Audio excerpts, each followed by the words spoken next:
Check, check. Check, check. If you could go ahead and start making your way to your seat, we're going to get started in about 10 minutes. 10 minutes. Go ahead and find your seat. If you can't find it, ask for help.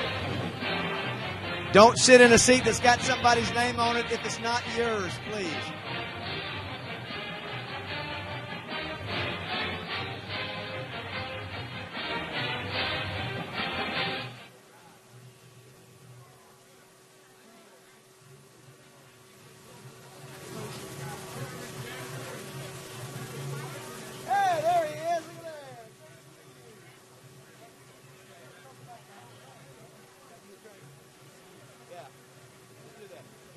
Done, we'll talk.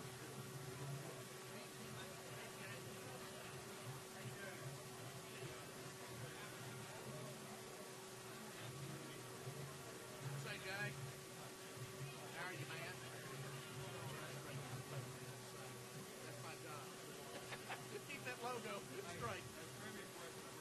Oh, is that what you needed? I love history. You know I have all that stuff. Yeah. Thanks for doing it. Yeah.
Free ride, my friend.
All right, 5 minutes. 5 minutes until we start. If you can start finding your seats, 5 minutes.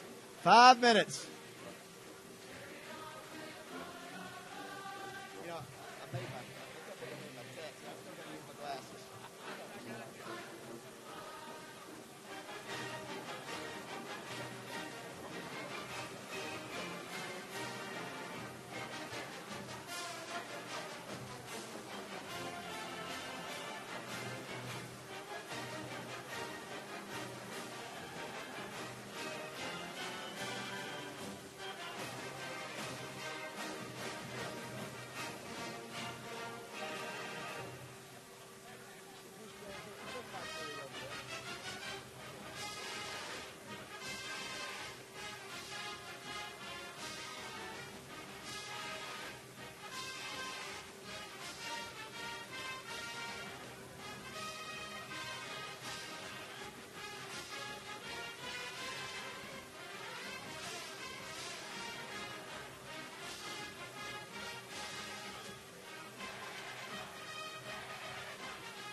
All right.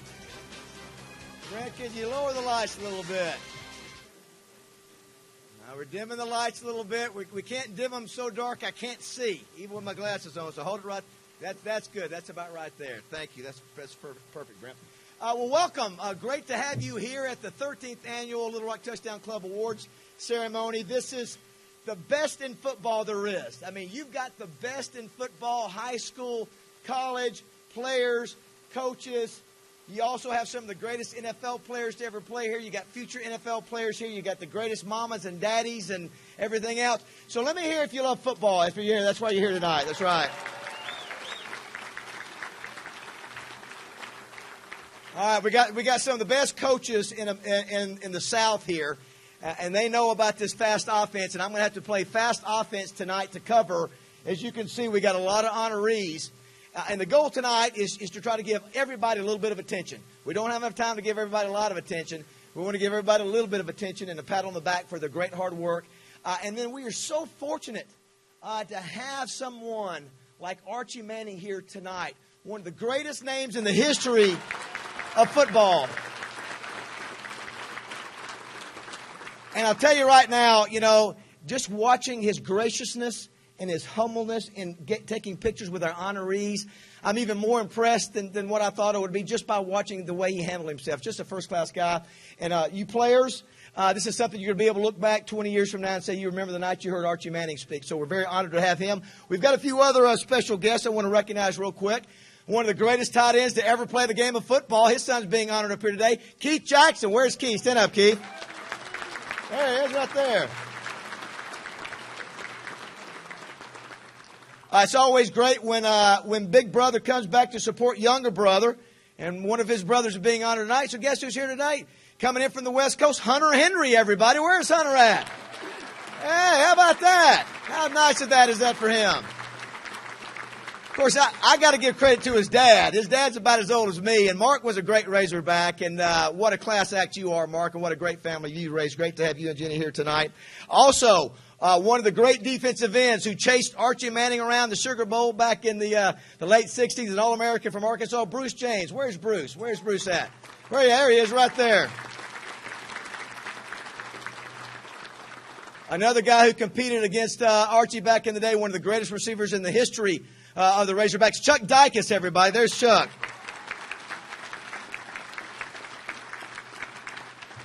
And what's great, Rex, about doing this, the 13th year. Wally, he's been here since, this is the first year. I mean, think about this over the years. Austin Allen was here as a high schooler 4 years ago. Hard to believe, 2012. Billy Dawson, where's Billy? Billy Dawson is being honored as the Coach of the Year tonight. He was here the first year we did it in 2004. So all these years later, years, he's still back coaching great and being honored tonight. And then there's Kevin Kelly, 3-time honoree. There's a lot of different players up here who've been here 2 times, 3 times. There was a guy named Darren McFadden who was here. Remember him? He was here 3 times as a Razorback MVP and once as a high school. So it was 4 years in a row. So remember, with how big the plaques are, he had half of his walls covered with plaques. And then, there was a coach, a high school coach that turned out to be pretty good. Gus Malzahn, we honored him here at the Touchdown Club as a high school coach.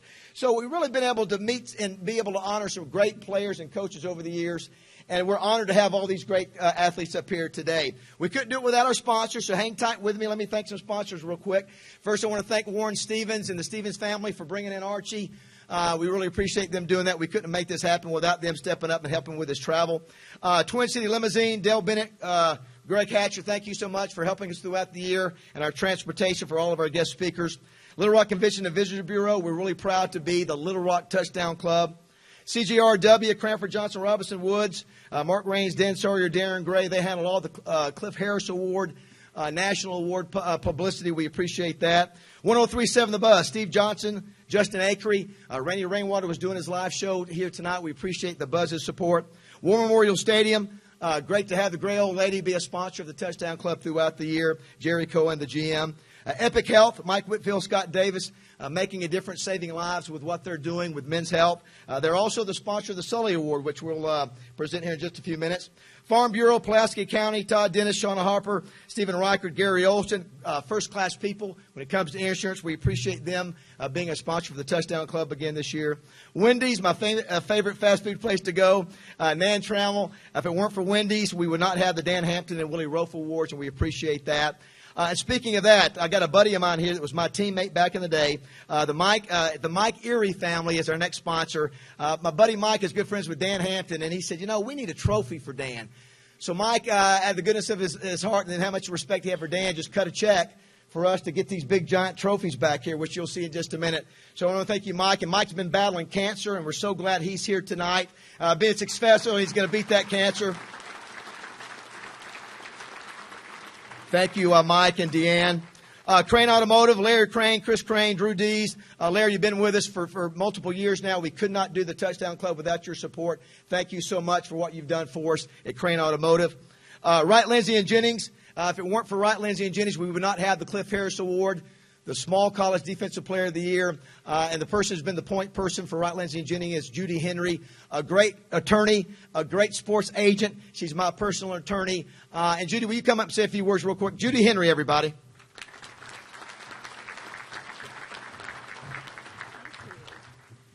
Well, it is my absolute honor to be on this podium tonight and to share the space with all of these remarkable individuals. These folks have really, as coaches and players, changed the game of football.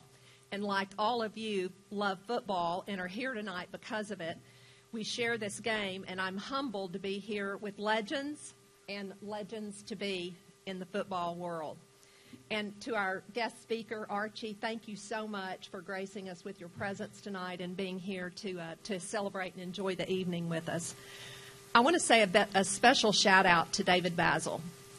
You have absolutely no idea the dedication that he has shown to the Little Rock Touchdown Club. Just think about this. In 2004, we started with 17 members. And today we have over 500 members. And look at the audience. Yeah.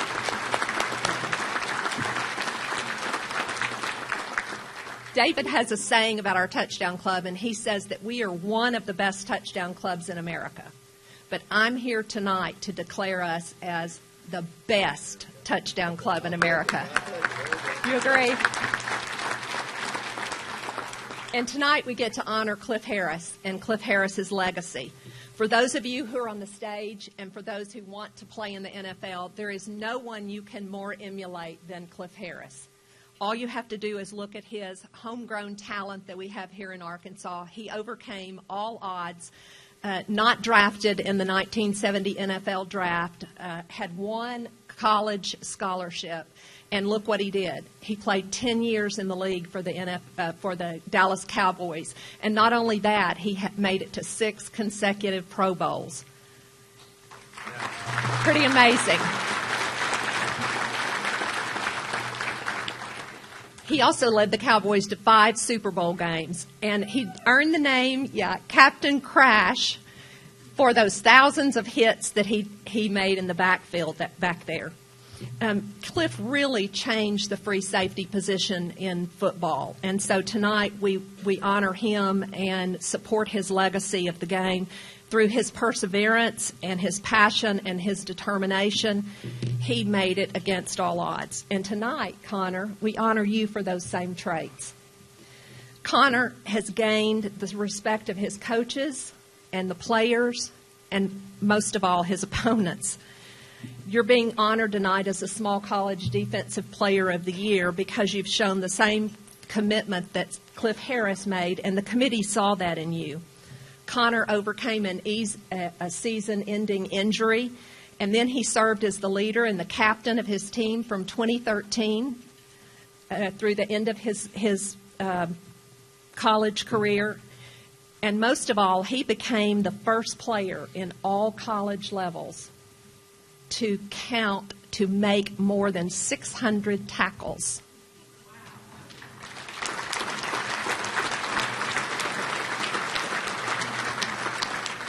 I think it was 633 to be exact. We don't want to short you, do we?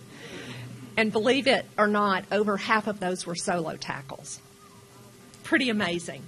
So Connor Harris of Lindenwood University, we're so proud of you and proud of the work that you've done. And this award tonight just really solidifies and honors you for all the accomplishments. People like Connor and Archie and Cliff, these coaches and players up here, that's the reason that Wright, Lindsay, and Jennings sponsors this award. And I just want to say thank you to all of you for the hard work and the dedication that you've put in. Thank you for allowing us to sponsor not only the Little Rock Touchdown Club, but the Cliff Harris Award. Thank you. Thanks, Judy. Appreciate that. Hey, is Mike Leach out there? I get a text. Remember, the football coach in Washington State? I get a text that said we had him here about 5 years ago. Hey, it's Mike Leach. I'm out in the lobby. So do we know somebody would that be a recruiting violation if he comes in here? Because we got to tell him to stay out if it is. So anyway, you never know what's going to happen at the Touchdown Club. The Pirate coach, right? The Pirate coach, yes. Next, the Arkansas Democrat-Gazette has been with us since year one. I can't say enough about my buddy Wally Hall, who is going to the Arkansas Sports Hall of Fame coming up in a month. Very deserved guy, and he's been with this Touchdown Club since day one and supported us. Wally, we couldn't do it without you. And Amanda Copley, who was also doing a great job with All Arkansas Preps. She's bringing in a pretty good speaker coming up in a few months. Amanda, why don't you come up and let everybody know who that speaker is? Amanda Copley with the Democrat-Gazette.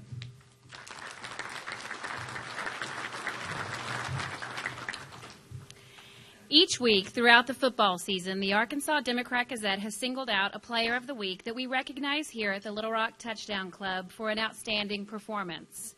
Many of these high school players of the year who are with us tonight have also been selected for our All Arkansas Preps team. They will be honored at our All Arkansas Preps Banquet June 17th, along with 350 of their fellow athletes who have been selected from across the state as the best in now 12 different sports, including, of course, football. We look forward to honoring them again this summer and are excited to announce our 2017 All Arkansas Prep speaker will be Dallas Cowboy legend Emmitt Smith.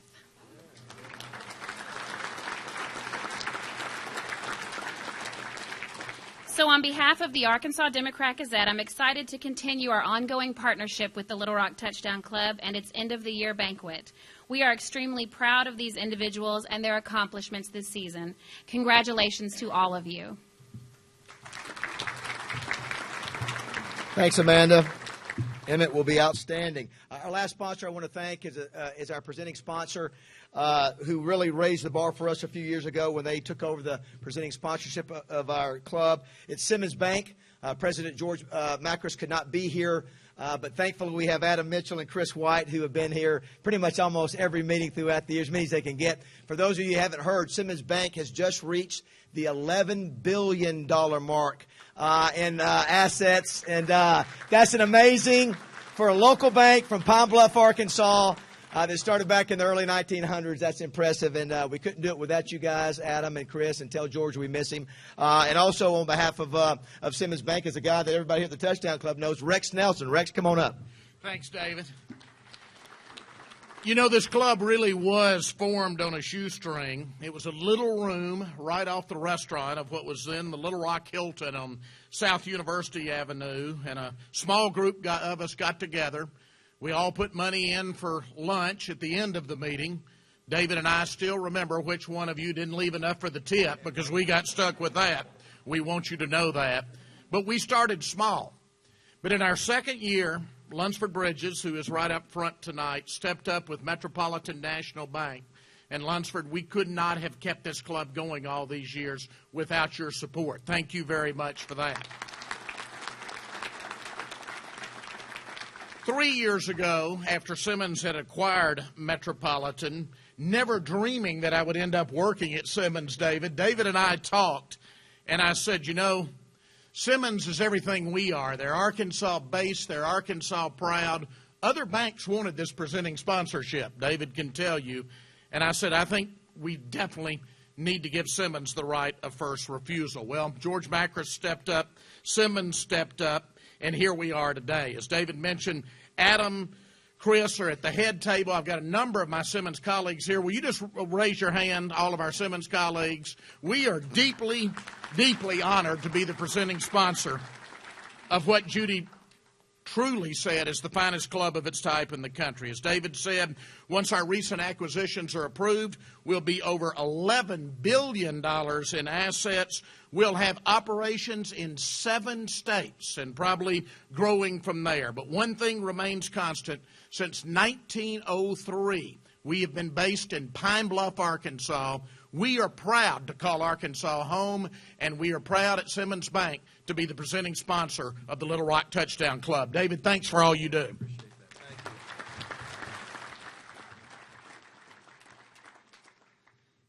In addition to our great sponsors, I want to thank a few folks who make up the Touchdown Club team, all the fine folks here at the Embassy Suites who do go the extra mile for us. Matt Johnson handling our live stream audio right now. As a matter of fact, if you'll silence your phone so we won't hear it, you can text somebody real quick and let them know if they want to. And, Matt, you might want to check the sound. I got a couple of texts on that. We're live on Facebook right now on the Little Rock Touchdown Club Facebook page, and we're at Little Rock Touchdown Club, LittleRockTouchdown.com. So anybody around the world can log in right now and watch tonight's speeches and recognition live. So we thank Matt for all his work there.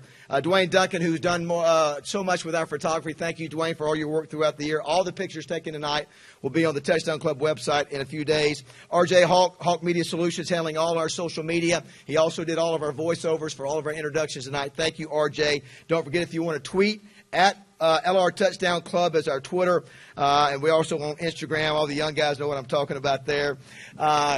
You know what we haven't done, too? I'm surprised. Look at and it's time we do this. I'm going to do it here in just a second.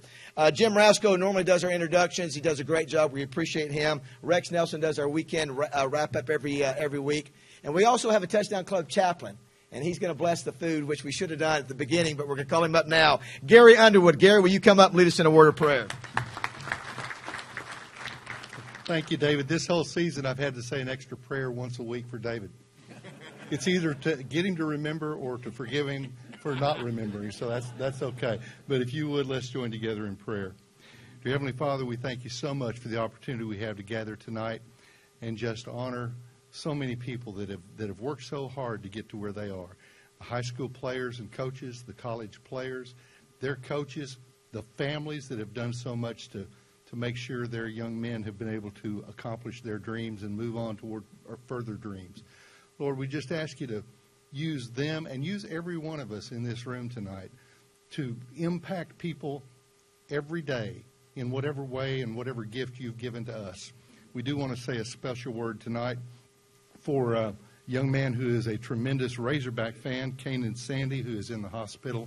Lord, be with him and bless him and help him to get well. And Lord, we just ask you to, again, use us, bless our families, bless everyone that's here, and help them to do their very best in your name. Amen. Thanks, Gary. Well done. Thank you very much. Our last folks I want to thank before we start our introduction of our awards honorees tonight. All throughout the year, we have men and women who check everybody in for free. This is a volunteer club, and nobody makes any money. You know, the bottom line is they do it because they love it. So I want everybody who helps check in during the year and help set out things on the table. We call it Debbie's Army. Would you please stand and let us recognize you? All you guys and ladies, you know who you are. Back in the back. Stand up. Stand up. Come on, stand up. They do this every week, 15 weeks, because they love the Touchdown Club so much. Also, if you're a Touchdown Club founder or board member, please stand. If you're a founder or board member, please stand. Let's give them a round of applause. Thank you so much. That's right. And last but not least, the person who knows, I think, every person's name in this building. She's been the executive director for the last 3 years. She works her rear end off. Let's give it up for Debbie Wyman, everybody, back there in the back. Great job, Debbie. And I did find out that was Mike Leach from Washington State. And he said he can't come in because it could be a recruiting violation. I think I probably need to mention every college program now since I gave Washington State some credit there, but we'll move on. All right. Our first award tonight. If I could, I want all of our broadcasters to come to the stage now. It's time to announce the Sully Award. I need these guys at the stage. Justin Acree, UCA. Billy Morgan, Harding. Rex Nelson, OBU. From the high school ranks, Derek Ruskin, Bentonville West. Josh Bertuccini, Fayetteville. And Mickey Duvall from Russellville. I want all those gentlemen to come up to the stage. Now, we love football. We love to watch it. We also love to listen to it. we created an award called the Sully Award for guys who do the best play-by-play call throughout the year. And what I need to my right, I need Justin over here, Billy next, Rex third, and I need Derek, Josh, and Mickey. So Justin over here to my far left, Billy next. Oh, Justin no show, did he?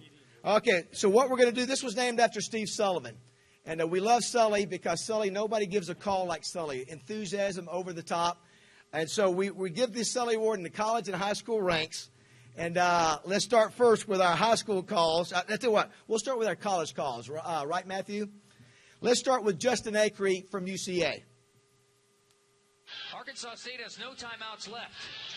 So you've got to catch the ball and get out of bounds. They've either got to go in the end zone or they've got to get a ball on the sideline. So the Bears really need to protect the sidelines here as well. Hansen, back to pass. Got to make a play. Runs around. This may be the last play of the game. Hansen may have to throw it into the end zone. Throws it up to the middle of the field. It is knocked away, and that's going to be the game. Bears win. Bears win. Incomplete. And the Bears rush the field. Central Arkansas has knocked off Arkansas State 28-23. Their first road trip results in a huge road win. Oh, my goodness. All right, that's Justin Acree, UCA. A big win over this year. Big win over Arkansas State. And we'll try to return it. Next we have from Harding University, Billy Morgan.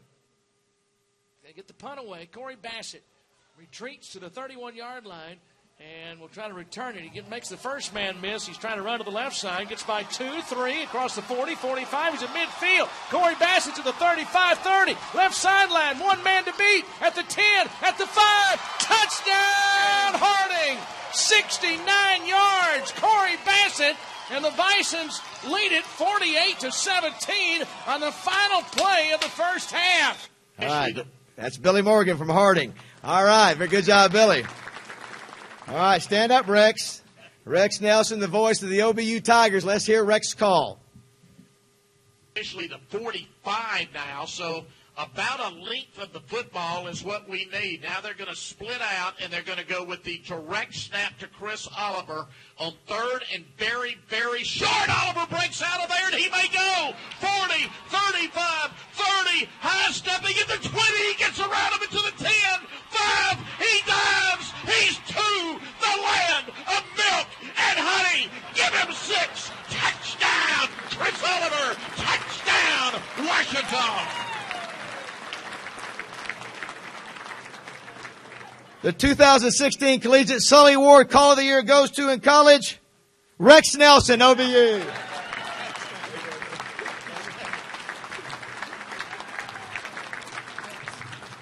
All right, next high school. From up in Northwest Arkansas, Bentonville West, let's hear Derek Ruskin's call. This is high school. 4th and goal, Rogers on the 21-yard line. 34 seconds remaining. Bentonville West by 4. Max Horton, the quarterback, gets the snap. Horton steps up, loads up, throws it, back corner of the end zone. Incomplete! It's knocked away! Incomplete! Pearson was back there defensively. It was along with Will Jarrett. A defensive stand at the end to preserve a 26-22 victory over Rogers. All right, Derek Ruskin from Bentonville West. Good job, Derek. His name doesn't sound like he should live in Fayetteville, but he does. He's back again. His call from this year, Josh Bertuccini. Now it's second and a long 14 from the 44. Powell from the gun with Gray in motion. Fake it to Gray. Stand tall. Throw up top. Looking for Bannister. Catches the 15 to the 10 to the 5. Oh, baby. Touchdown. Fayetteville. Taylor Powell up top to Barrett Bannister. That combination gets it done again. Anytime you need the hookup, call your boy. He's got it for you. Taylor Powell to Barrett Josh Bannister. Bertuccini from Fayetteville. Great job, Josh. And our last call, Mickey Duvall from Russellville. Russellville leads by a touchdown on 2nd and 10. They're going to throw a deep pass to Stokes. He's got it at the 50. He breaks the tackle. He's down the sideline. He's going to go. He's at the 20, the 10. Touchdown, Russellville. 77 yards from Cale Folsom to Caleb Stokes. And Russellville is back up by 2 scores. And no flags. Which is important. Of course, what a year Russellville had. Thank you, Mickey, and happy birthday to Mickey Duvall today, as a matter of fact, too. All right. The winner of the Sully Award for the best call in high school football goes Josh Bertuccini from Fayetteville. Hey, about that.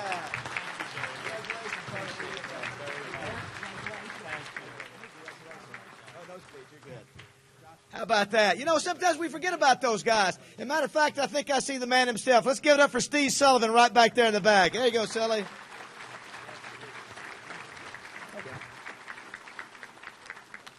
I just got handed a note. Another great former Razorback played for the Packers here. He's actually a coach, which I'm going to introduce all the coaches that are here. But let's give it up. Where's Anthony Lucas? Former Razorback Anthony Lucas played for the Green Bay Packers. Where's he at? Hey, Luke.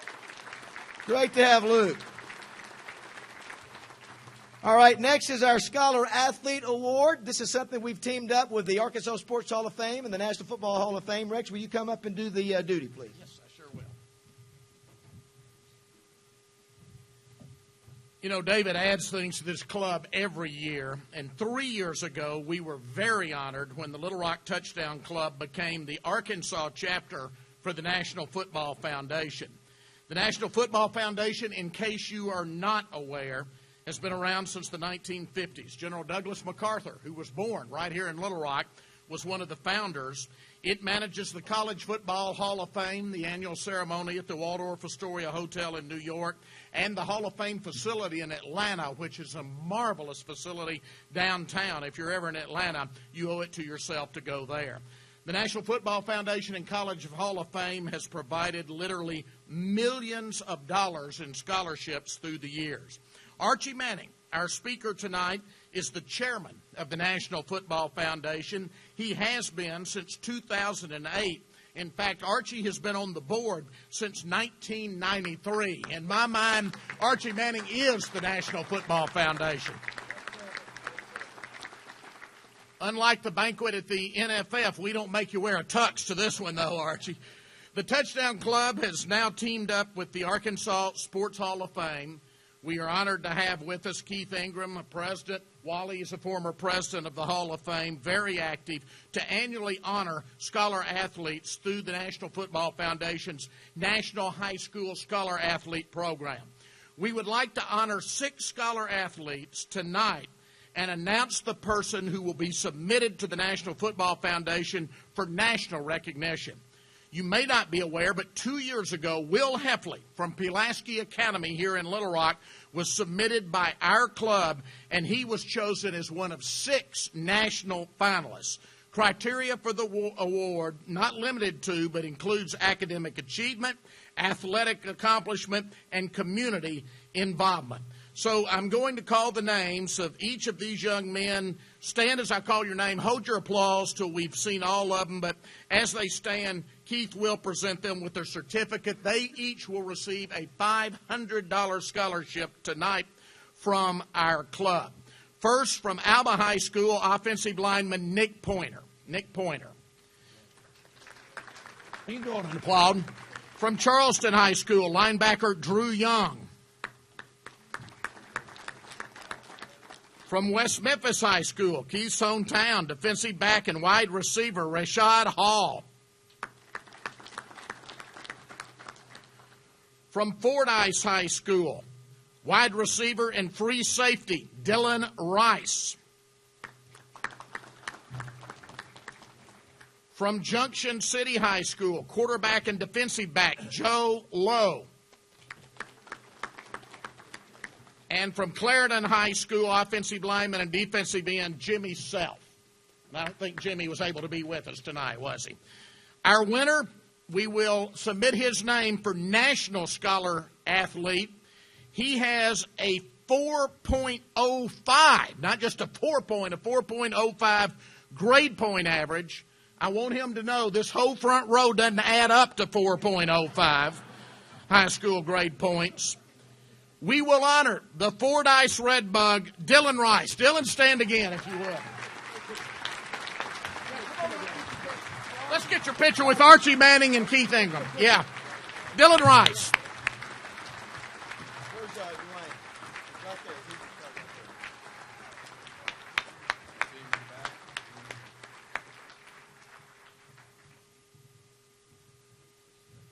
Congratulations, Dylan. You know, Rex, that sounds pretty impressive, but if I were to add up my junior and senior year GPA, I'd get to 4. So I don't know if it's that great. No, I'm just joking. That is outstanding. So much respect for scholar athletes. These guys are not only football players, but they're great students. And there's one error Rex made. Actually, that money is being given by the Arkansas Sports Hall of Fame. And Keith, yes, thank you so much for partnering with the Touchdown Club. We appreciate that. We love the relationship with the Touchdown Club, the NFF, and the Arkansas Sports Hall of Fame. So we appreciate that and appreciate you. Now it's time to meet your high school players of the year and high school coaches of the year. All of them are here except for one. Bill Blankenship moved on to Oklahoma, so he's not here. But what we're going to do, we're going to have each player stand up. You'll hear statistics about each particular player. Don't applaud at the beginning, but at the end, when the name's repeated, you can give a round of applause. All of our honorees, you see the footballs. Those are personalized footballs that were done out of Texas, and so they'll have that. But if we could, let's meet our 2016 high school MVPs and coaches of the year. High school MVPs and coaches of the year. Class 2A Player of the Year, B.J. Thompson, England. The 6'6", 200-pound Thompson was a force for the England defense this year, recording 29 tackles, including 16.5 for loss, 7.5 sacks, and 2 interceptions as the Lions won the 5-2A Conference Championship. Thompson is orally committed to play for Mike Leach at Washington State University. Your 2A Player of the Year, B.J. Thompson. Class 2A Coach of the Year, Michael White, Mount Ida. For the first time since 2007, Mount Ida is the state champion. Coach White's 15-0 Lions kept a high-powered Hampton offense in check as their Veer offense was too much for the Bulldogs in the Class 2A state championship game. With a young team back in 2017, Mount Ida could be back at War Memorial Stadium again. Your Class 2A Coach of the Year, Michael White. Class 3A Player of the Year, Derek Flynn, Prescott. He's the player who made the Curly Wolves offense go. The dual threat Flynn's impact was never more evident than in Prescott's 37-26 state championship victory over Charleston when he rushed for 210 yards and 4 touchdowns on 34 carries. In 15 games, Flynn accounted for 3,205 yards and 34 touchdowns offensively. Your 3A Player of the Year, Derek Flynn. 3A Coach of the Year, Tommy Poole, Prescott. Football's kind of a big deal in the Nevada County town of Prescott. A Prescott native, Coach Poole came home in 2012 to help the Curly Wolves become state champions once again. And in 2016, he did just that, leading his alma mater to their first state championship since 1995. A 37-26 win over Charleston and a perfect 14-0 season. Your 3A Coach of the Year, Tommy Poole. Class 4A Player of the Year, Coylin Jackson Robinson. The switch from full-time quarterback to wide receiver was not an issue for the son of college football Hall of Famer Keith Jackson. Following his junior campaign at Parkview, where he accounted for 3,000 yards and 38 touchdowns as a quarterback, his first and only season at Robinson saw him catch 57 passes for 1,200 yards and 12 touchdowns. The future Razorback helped the Senators advance to the Class 4A quarterfinals. Your 4A Player of the Year, Coylin Jackson. Class 4A Coach of the Year, Bo Embry, Warren. Coach Embry has helped put the Lumberjacks among the state's top football programs this century. Warren won its second state championship in 3 seasons and 4th overall since 2001. The Bradley County School knocked off state title contenders Joe T. Robinson and Prairie Grove to reach its 3rd state championship game in 4 seasons and defeated Pea Ridge in the Class 4A state finals. Your Class 4A Coach of the Year, Bo Embry. Class 5A Player of the Year, Hayden Henry, Pulaski Academy. Hayden Henry brought the thunder for the Pulaski Academy defense in 2016. The senior safety and brother of San Diego Charger Hunter Henry had 93 tackles, including 9.5 tackles for loss, 4 interceptions, 3 fumble recoveries, 4 forced fumbles, 4 onside kick recoveries, and 16 pass breakups on defense. It isn't just about offense at Pulaski Academy. This do-it-all Bruin is proof of that. Your 5A Player of the Year, Hayden Henry. Class 5A Coach of the Year, Kevin Kelly, Pulaski Academy. What can you say about Kevin Kelly, the man who doesn't punt? Well, you can say this. He's the coach of the three-time defending Class 5A state champions. The Bruins continued their offensive prowess in 2016, led by quarterback Lane Hatcher's impressive 59 touchdown passes. Kelly's won almost 90% of his games in 14 years at PA, including 6 state championships since taking over in 2003. He was also named the USA Today Coach of the Year this season. Your Class 5A Coach of the Year, Kevin Kelly. Class 6A Player of the Year, Jonathan Adams, Jonesboro. The son of former Arkansas Preps legend Jonathan Adams, Jonesboro's Jonathan Adams made his own mark during his high school career. The senior wide receiver caught 76 passes for 1,402 yards and 26 touchdowns for the 6A East champion Hurricane. He averaged 18.4 yards per reception in an offense that was one of the best in the state. He's headed to Arkansas State to play for the Red Wolves. Your Class 6A Player of the Year, Jonathan Adams. Class 6A Coach of the Year, Billy Dawson, Russellville. There may not be a better program builder in the state of Arkansas than Billy Dawson, a man who once won 3 state championships in a row at Nashville from 2005 to 2007. Dawson brought his winning magic to Russellville, a school that had won 10 games only twice in its history before 2016. But the Cyclones not only won 12 games in 2016, they also won the Class 6A state championship, avenging a Week 7 loss to Greenwood. Your Class 6A Coach of the Year, Billy Dawson. Class 7A Player of the Year, Taylor Powell, Fayetteville. This 3-year starting quarterback and 2-time Little Rock Touchdown Club 7A MVP put Fayetteville back on top again in 2016. He passed for 3,473 yards with 44 touchdowns as the Bulldogs won their second consecutive Class 7A state championship. The senior leaves Fayetteville with a Class 7A record of 113 touchdown passes and is loyally committed to Wake Forest. He's also this year's winner of the Landers Award. Your Class 7A Player of the Year, Taylor Powell. And finally, your Class 7A Coach of the Year, Bill Blankenship, Fayetteville. A former Oklahoma high school coaching legend and head coach at the University of Tulsa, Bill Blankenship guided Fayetteville in his first and only season coaching in Arkansas to a Class 7A state championship. The Bulldogs finished 12-1, defeating North Little Rock in the Class 7A state championship game. Blankenship has returned to Oklahoma as the new head coach at Owasso High School. Your Class 7A Coach of the Year, Bill Blankenship. All right, let's give a round of applause for our MVPs from every high school classification and Coaches of the Year. Wow. That's some great talent right there. That's some great talent. You talking about some great coaching and great talent. They're going to be successful whatever they do, whether it be football, business, being a father, whatever, and thanks to some great coaches as well. You know, B.J. Thompson just sat over there the whole time when we were talking about Mike Leach and didn't say a word. And little did we know, you knew what was going on the whole time, didn't you? All right, it is Rascal. How about that? He's just over there laughing. That Basil has no clue. All right, now it's time to meet the MVPs of every college. And Archie, this is one of the things that we try to do. You know, the Razorbacks get a lot of attention, Arkansas State, but we want all the colleges to have recognition. And so we have an MVP from every college, and they put just as hard work in at every level, and that's why we're honoring them tonight. So let's meet our 2016 MVPs. College MVPs. Arkansas Baptist, Martavius Favors. Arkansas Baptist enjoyed having this defensive back over the past 2 seasons. The athletic Atlanta, Georgia native finished his Buffalo career with an impressive 18 interceptions and was just as exceptional off the field with a 4.0 GPA. Arkansas Baptist MVP, Martavius Favors.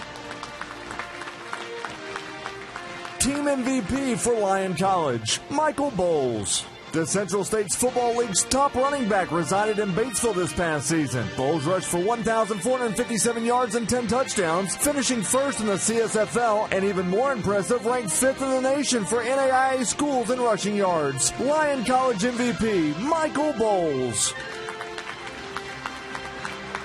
Team MVP for Arkansas Monticello, Jalen Tolliver. This boll weevil standout led the Great American Conference in several receiving categories, including receiving touchdowns with 14, receiving yards with 1,090, and receptions with 69. The junior was a first-team All-GAC wide receiver and was the first UAM player to have more than 1,000 yards receiving since 2004. Arkansas Monticello MVP, Jalen Tolliver.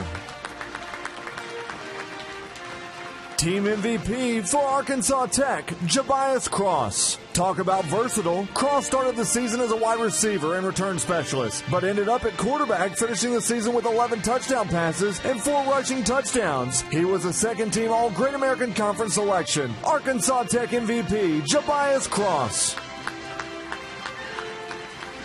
Team MVP for Ouachita Baptist, Brennan Koch. This senior started 11 games for the Tigers' offensive line. The Conway native helped Ouachita Baptist average 434.5 yards per game, including 30 rushing touchdowns behind the 275-pound first-team All-Conference selection. Ouachita Baptist MVP, Brennan Koch.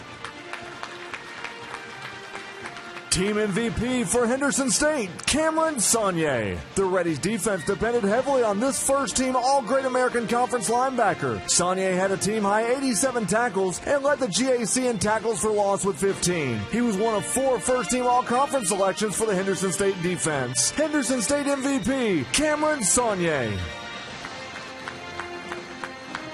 Team MVP for Southern Arkansas, Travis Williams. Williams helped the Mule Riders defense improve tremendously from 7th in the Great American Conference to 2nd. This 285-pound Mississippi native had 44 tackles, including 8 for loss, garnering first-team All-GAC honors. Southern Arkansas MVP, Travis Williams. Team MVP for Harding, Park Parrish. Harding enjoyed a storybook 2016 season, and Park Parrish was the catalyst. Parrish scored an NCAA Division II high 21 rushing touchdowns, leading the Bisons to the quarterfinals and the playoffs. He finished with 1,157 yards rushing, as Harding finished 13-1 under Coach Ronnie Huckabee's final season. Harding MVP, Park Parrish. Team MVP for Hendricks, Dayton Wynn. The reemergence of the Hendricks football program couldn't have happened without this Pea Ridge product. Wynn rushed for 1,372 yards and 22 touchdowns for the Warriors in 2016 and was the Southern Athletic Association Offensive Player of the Year. This marks Wynn's 3rd Touchdown Club Award MVP appearance in his 4 years at Hendricks. Hendricks MVP, Dayton Wynn. Team MVP for UAPB, Willie Duncan III. One of the highlights of the Golden Lions 2016 season was this all-SWAC linebacker. Duncan finished with 120 tackles and recorded 10 or more tackles in 8 games. It was the 3rd consecutive season that he's totaled more than 100 tackles, and tonight marks Willie's 2nd consecutive Touchdown Club Awards appearance. UAPB MVP, Willie Duncan III.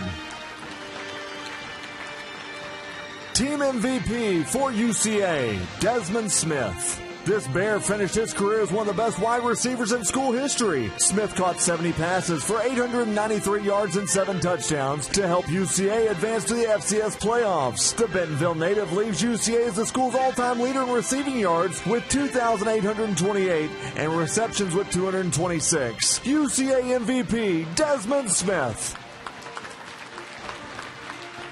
Team MVP for Arkansas State, Chris Odom.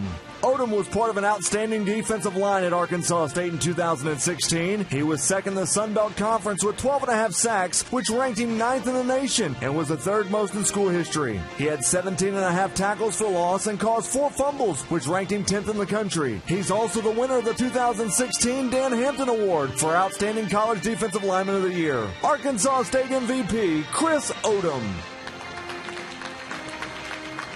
Team MVP for Arkansas, Austin Allen.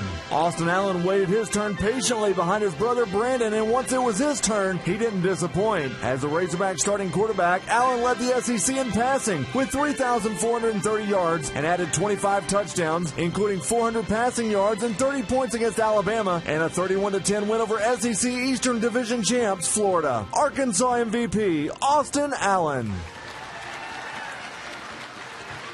Ladies and gentlemen, put your hands together for your 2016 College MVPs.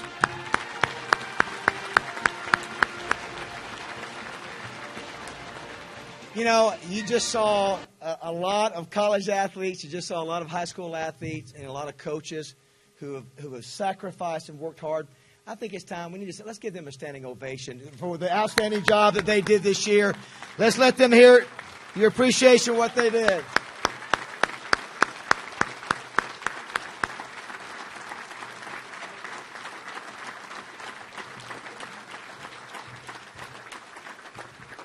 if you could, I think if you look real quick, if Austin Allen would stand up, if Dayton Wynn would stand up, and Travis Williams would stand up.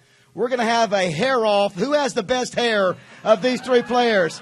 That is a tough competition right there. That is a tough competition. My goodness. Speaking of Austin Allen, I want to recognize, and I know Archie knows, Brandon and Austin both have been in his camps.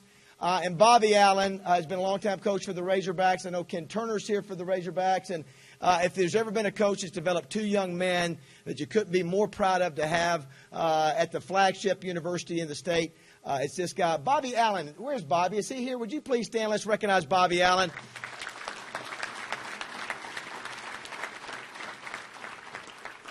And if you are a high school coach that hadn't been honored up here, assistant, head coach, high school or a college assistant, head coach, and you've got a player up here, please stand and let's recognize the coaches that are right here in the crowd. Would you please stand?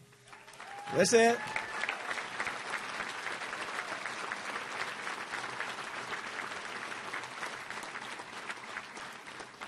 Now, if you're a parent of any of these honorees, let's please stand up now. If you're a parent, let's give these parents a round of applause. Let's stand up, see them.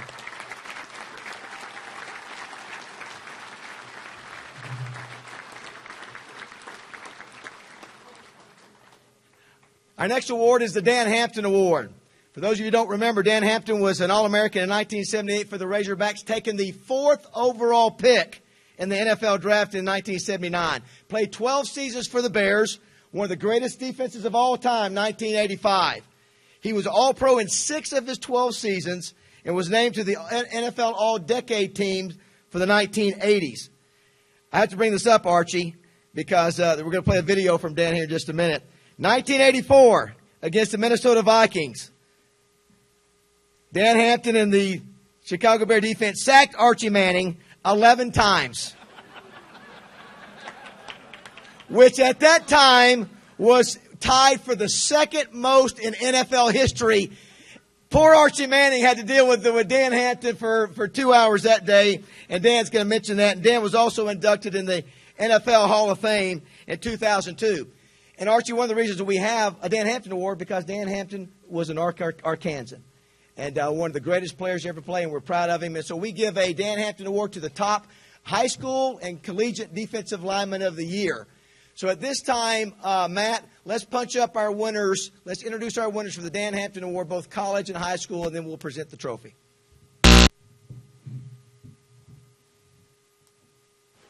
The 2016 High School Dan Hampton Award winner is Akil Byers, Fayetteville. There wasn't a more dominant defensive lineman in the state than this 4-star Bulldog. Byers recorded 7 sacks and 30 quarterback hurries as Fayetteville went on to win its 2nd consecutive Class 7A state championship. He was also a first-team All-Arkansas prep selection, and he just returned from an appearance in the Under Armour All-American game in Orlando. He'll be playing collegiate ball for the University of Alabama. The High School Dan Hampton Award winner, Akil Byers.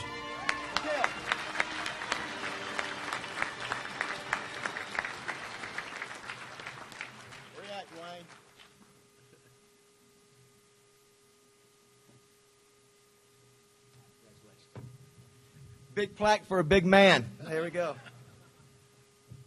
All right, let's meet our collegiate. The 2016 Collegiate Dan Hampton Award winner is Chris Odom, Arkansas State. Odom was a force to be reckoned with for the Red Wolves this season. The 6'4", 256-pound defensive end was not only one of the top defensive linemen in the Sun Belt Conference, but his sack total of 12.5 and 4 forced fumbles were both top 10 nationally. He had 2 games this season with 3 sacks apiece, and he combined with teammate Javon Roland Jones to collect 24 sacks. That combined sack total by 2 teammates was the second most in the country. Adding to his impact on the field, Odom finished his career with 5 block kicks, the second highest total in ASU history. The Collegiate Dan Hampton Award winner, Chris Odom. Chris.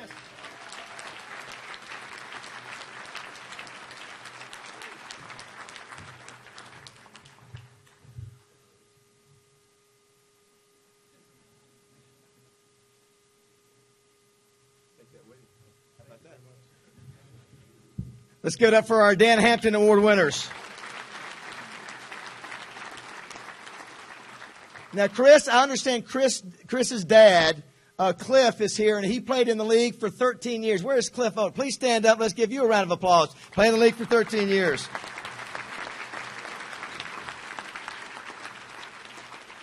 Now, Dan Hampton couldn't be with us, but he wanted to send a video and mention Chris and mention Akil, and had a little message for Archie Manuel. So let's roll the tape on Dan Hampton. Hi, everybody. I'm Dan Hampton, and I'm coming to you from frigid Chicago. Tonight, I have the pleasure of announcing the winners of the Dan Hampton Defensive Lineman of the Year Award. We'll start in the high school ranks. Akil Byers is the winner this year. Akil Byers is a special player. He not only was he probably the best defensive lineman in the state of Arkansas, but probably the best football player.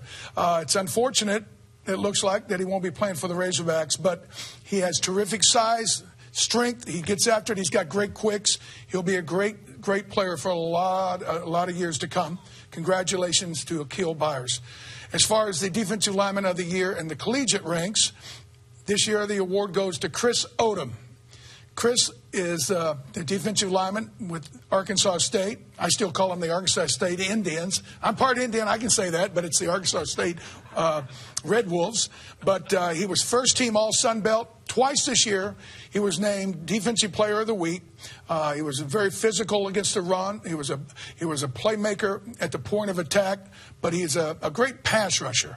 And I think he's got a very bright future in the NFL.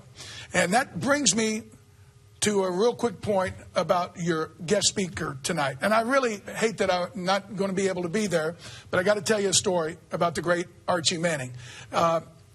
Archie was bigger than life, and when I got into the league, we all knew who he was. And by 1984, he was kind of playing out the string, and he was the backup quarterback up in Minnesota. In 1984, the Chicago Bears set the NFL record for quarterback sacks. It was 72. And poor Archie had to come in after we put Tommy Kramer out in the fourth quarter. And it was mop-up city, and we had about 10 sacks in that game, and we were killing them.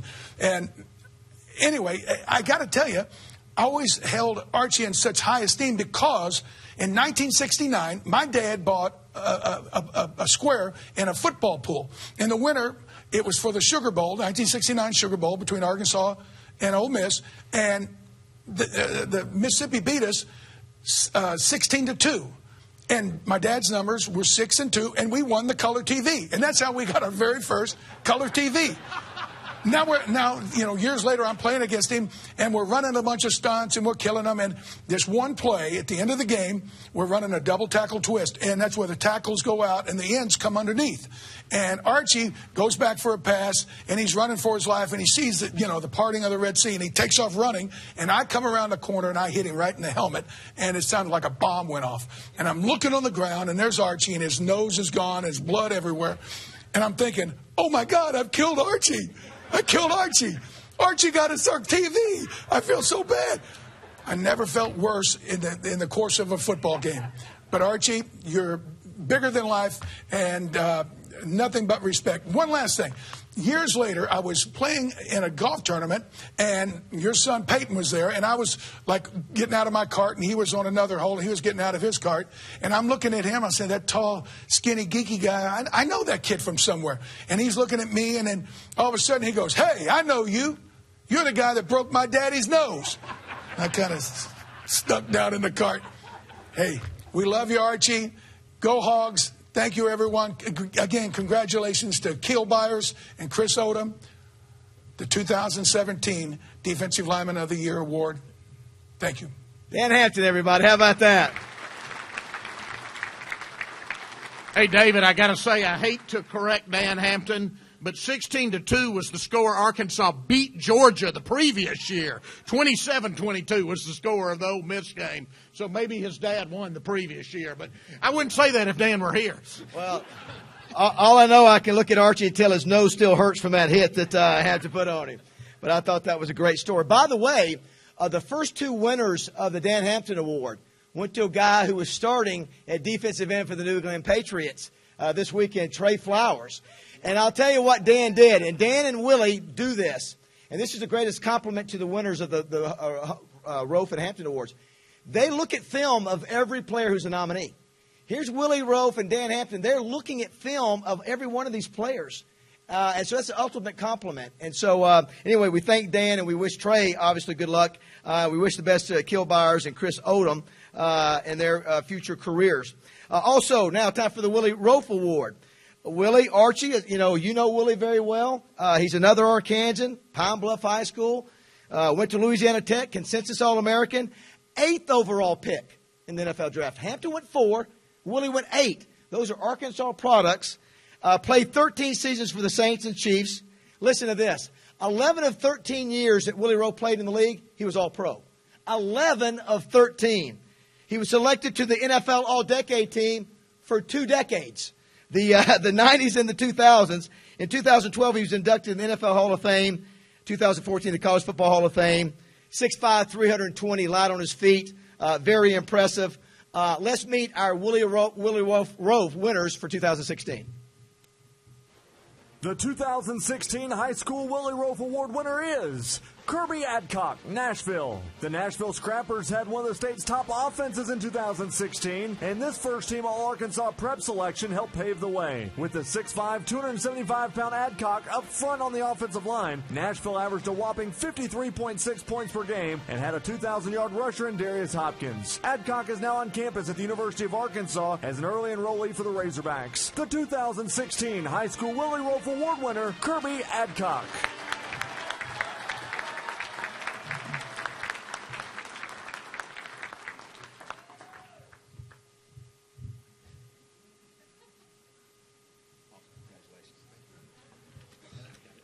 Yes, I'm a small man next to that young man. I know what you're saying. I'm lucky I'm still walking around since I played against these giant guys. Now let's meet our collegiate winner.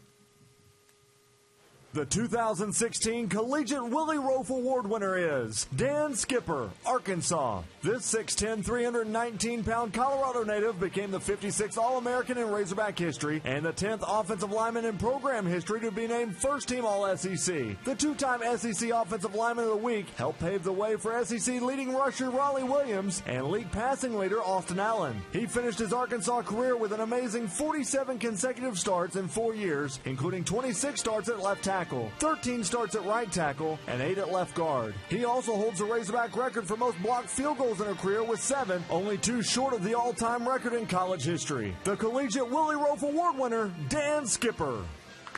Good up for Dan. Big Dan Skipper is out at the Shrine Bowl this week, so he cannot be here, so we're going to take the Willie. Let me just show you real quick.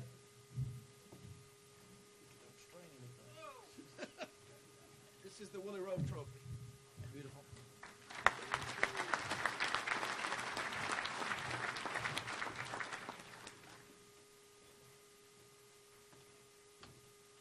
Willie cannot be here with us today, but he was not able last year. We were very fortunate to have somebody in his place who is an outstanding individual. I read a little bit about the history and the trailblazing you did, Dr. Rofe, at Michigan State, being one of the first black athletes to ever go to Michigan State. And he's about as class act as you can be. And if you want to know why Willie Rofe is successful, it's because of this man. Please let's welcome Dr. Clifton Rofe.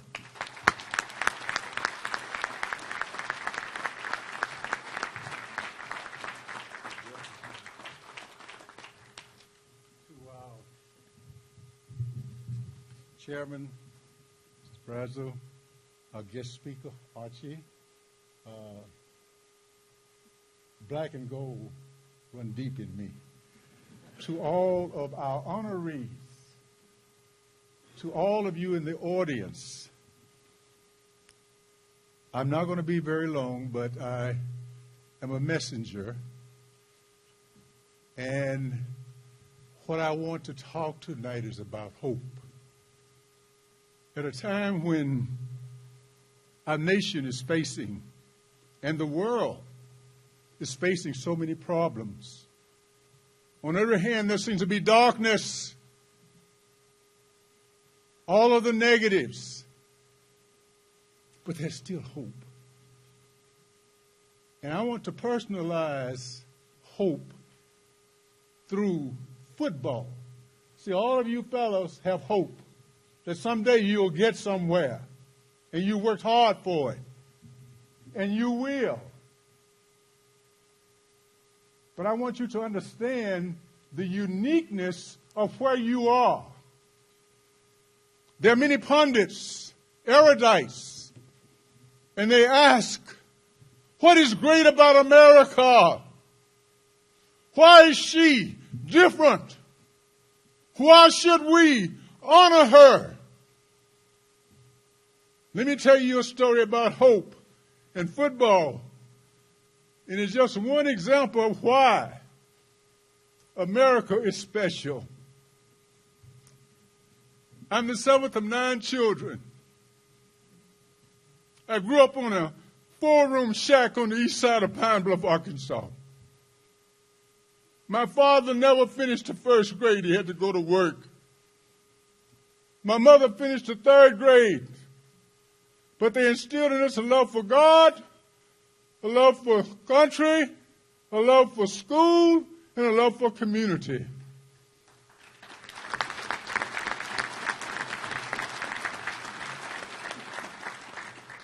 Now let me get to Will. In 1938, my father did not have a car. He rode a bicycle everywhere he went. And he worked downtown at Standard Lumber. If there's anybody from Pine Bluff, they're familiar with it. Dad made $12 a week. When I came along and I went to school, I did a little bit better. When Willie comes along, he has a multi-million-dollar contract. There is nowhere else in the world that Willie Rowe or any of these young men can have that access and opportunity but the United States of America. Fight for her.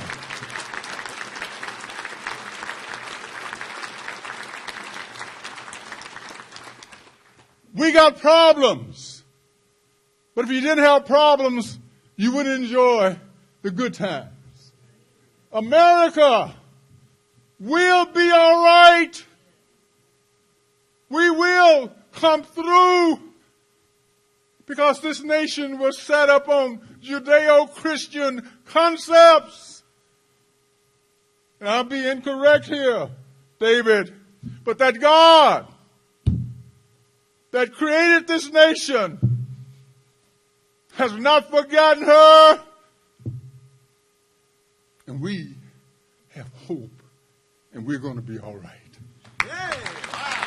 Woo! Wow! Holy cow!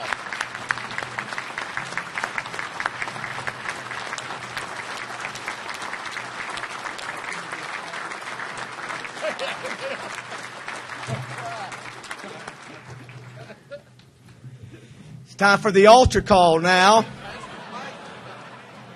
Guys, you didn't know that you were getting an awards banquet and church all in the same night, did you? Wow, Mr. Rofe.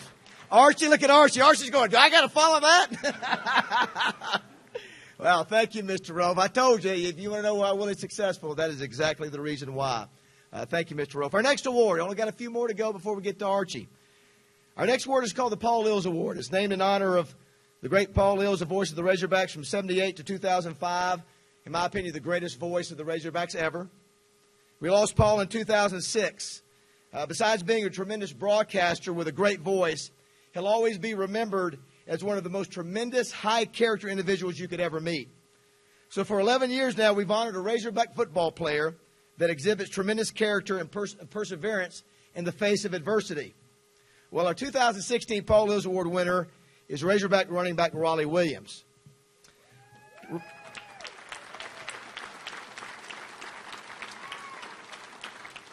Raleigh became just the 13th running back in SEC history to win Conference Player of the Week 3 times in a season. The third Player of the Week award that he won came against Mississippi State, where he rushed for 4 touchdowns, 205 yards, and even threw in a touchdown pass. He was named first team All-SEC after leading the conference in rushing with 1,326 yards and had 7 100-yard games. You know, just having that kind of sophomore season is impressive in its own. But when you consider the injury that Raleigh sustained in his freshman year that ended his season in Game 7, it makes this year even more remarkable. you remember the game, he was carted off on the field amongst whispers of broken neck. It's truly an amazing story that we all worried who saw that day, and many of us were there on the field, if he would walk again, if he would be paralyzed. We weren't thinking about whether he would play again. It was whether he could walk again. But you know what's great? It's his positive attitude, his strong faith, his tremendous character, and his resilience. And that is why he's the 2016 Paul Lills Award winner, Raleigh Williams III.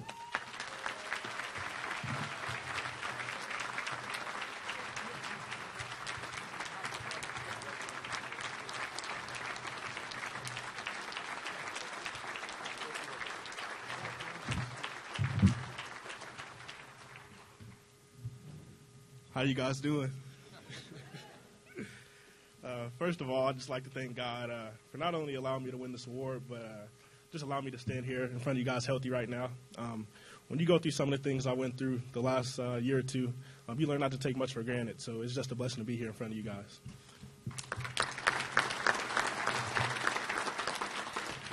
I'd also like to thank Little Rock Touchdown Club and everybody that made tonight possible. This is my first time attending this event, and I can honestly say it's been great so far, and I'm excited to see it continue.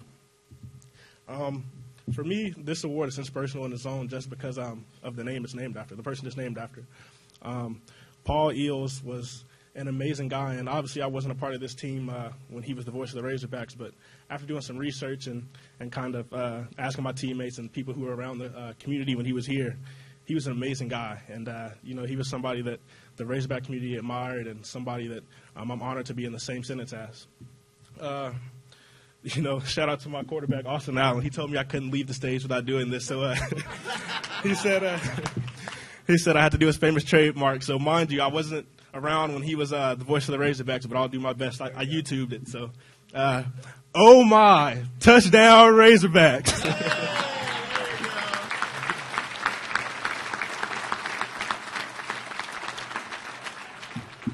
But just to tell you a little bit about myself, like he said, I broke my neck my freshman year against Auburn. And it was definitely a time in my life that was very tough and hard for me to overcome. But with the help of my family, my teammates, my coaching staff, and you guys with your positive letters and tweets and things like that, I was able to come back strong and use it as a stepping stone for my life. If there's anything I can leave you guys with tonight, it's one of my favorite Bible verses. It's something that I see every day. I literally see it every day because I have it tattooed on me, but it's something that I read every day. It's Proverbs 3, verses 5 and 6, and it says, "Trust in the Lord with all your heart and lean not on your own understanding. In all your ways acknowledge him, and he'll make your path straight."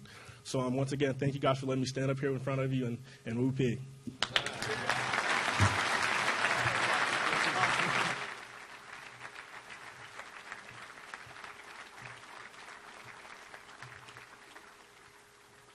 What a great young man. I went up to him, and that's okay. He'll sweat a little bit. Nothing matter with that, Raleigh. I was telling Raleigh. I said, now Steve Sullivan worked under Paul Lills, and I was telling him, I played under Paul Lills when he was the voice of the Razorbacks, and before he looked at me, he said, "I've done my research." And so I said, "All right." So he knows about Paul Lills. So what a fine young man, and we wish Raleigh the best and continued health, most importantly. Our last award of the night. Archie, we talked about the Dan Hampton Award. We talked about the Willie Rofe Award. One of the reasons I do these awards, because these people are worthy to be honored. And when I heard the story of Cliff Harris, I told Rex, I said, this guy deserves an award. And I called Cliff and I said, "Cliff, I want to do an award in your honor." And to be quite honest with you, I was thinking about doing just a statewide award. And the more I looked at it, I thought, you know what? This award is worthy to be national. And if you don't know the story of Cliff Harris, he comes out of Little Desert High School. Nobody gives him a scholarship offer. Rex Nelson's dad has to call Buddy Bob Benson and say, "Give this guy a scholarship." And basically that's what happened. And Cliff went on to have an amazing career at OBU. He comes out of OBU, Ouachita Baptist. Nobody wants him in the NFL. Nobody drafts him. But Gil Brandt discovered him and gave him a free agent tryout. And you know what? He goes on in the next 10 years and is a 6-time Pro Bowl player and a 5-time Super Bowl player. 5 Super Bowls in 10 years for a guy that nobody wanted.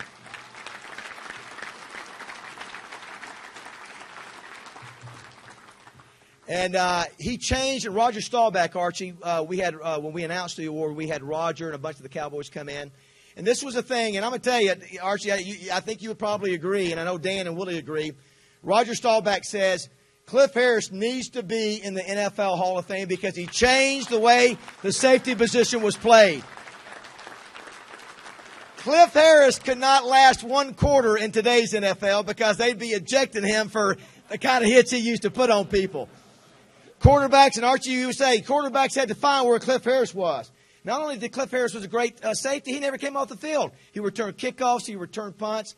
And Cliff, it's an honor for us to do this award. Cliff pours his heart. 500 colleges is what the Cliff Harris Award is. Small College Defensive Player of the Year, Division II, Division III, and NAIA. 5,000 players are eligible at the beginning of the year, 500 colleges. 55 All-Americans were finalists, and Cliff looks through film, looks through everything to come up with a winner. So he puts his heart and soul into this. So at this time, he's going to introduce our winner, who Judy mentioned earlier, set the all-time record in tackles for 630, which is so mind-boggling. It's just hard to fathom somebody could do that. But this time, let's give a Little Rock Touchdown Club welcome to Cliff Harris.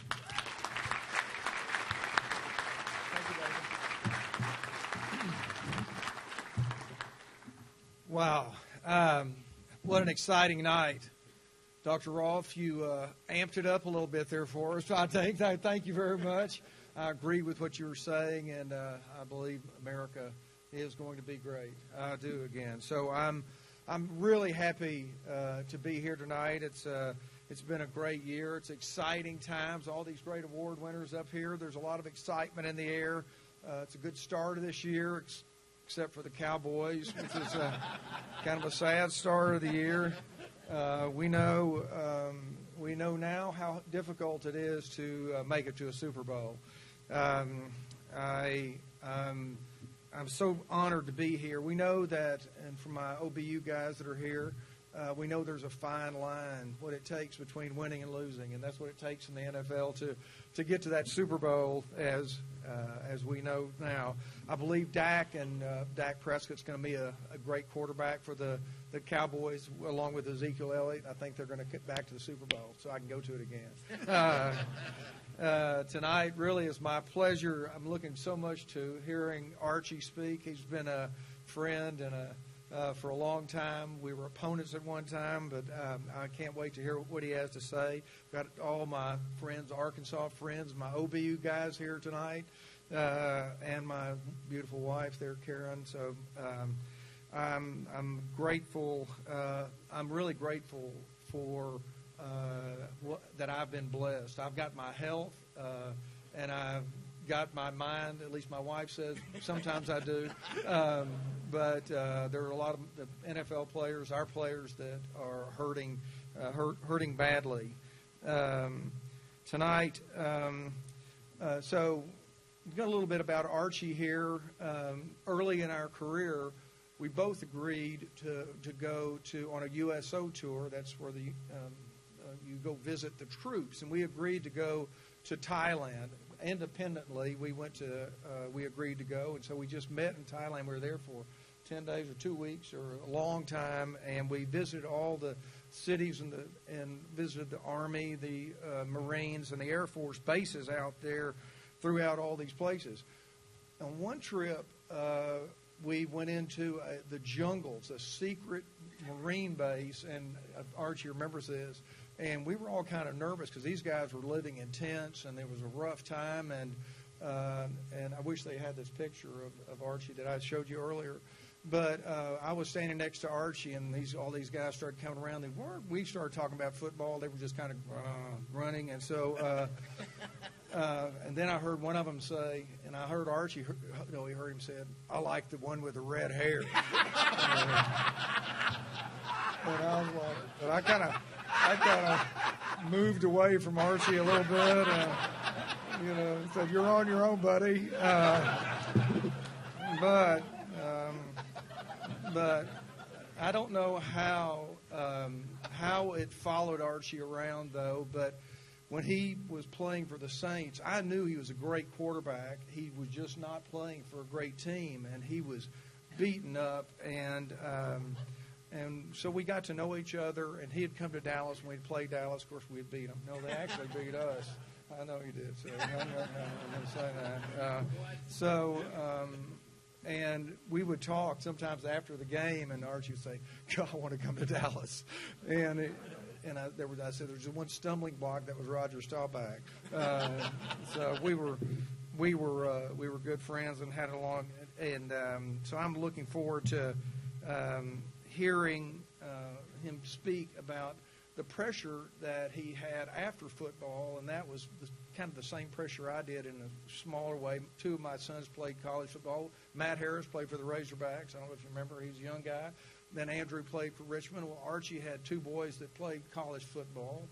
And then they went on into the pros and all into the pros and became great quarterbacks, Eli and Peyton. And Eli was coming in to play for a playoff game, we thought, against the Cowboys. And I was really hoping that the Packers would win because I thought Eli had the Cowboys' number. Looks like that Green Bay and Rodgers won the game at the end. So, but both of those boys had won 2 Super Bowls each, so they're really great players. Peyton, I believe, from a free safety's perspective, could be is the best quarterback that I've seen play. Certainly in the top 2 or 3. But I'm looking forward to hearing what you have to say about how you develop those kids. That might pique some pointers up here for some of us. But this year, wow, as David was saying, the award that we give, that David has developed, and I'm glad, I'm really thankful for it, is bring awareness for the small colleges, the D2 to D3 and NAIA colleges all across America. There's 500 to 550 of those colleges, and there's a lot of talented guys. It's really tough for those guys to get a shot in the NFL. And the point of the award is to bring awareness to these players and bring them some notoriety and give them an honor for the sweat and all the things that they and the effort that they put into all their years and their performance. This year we had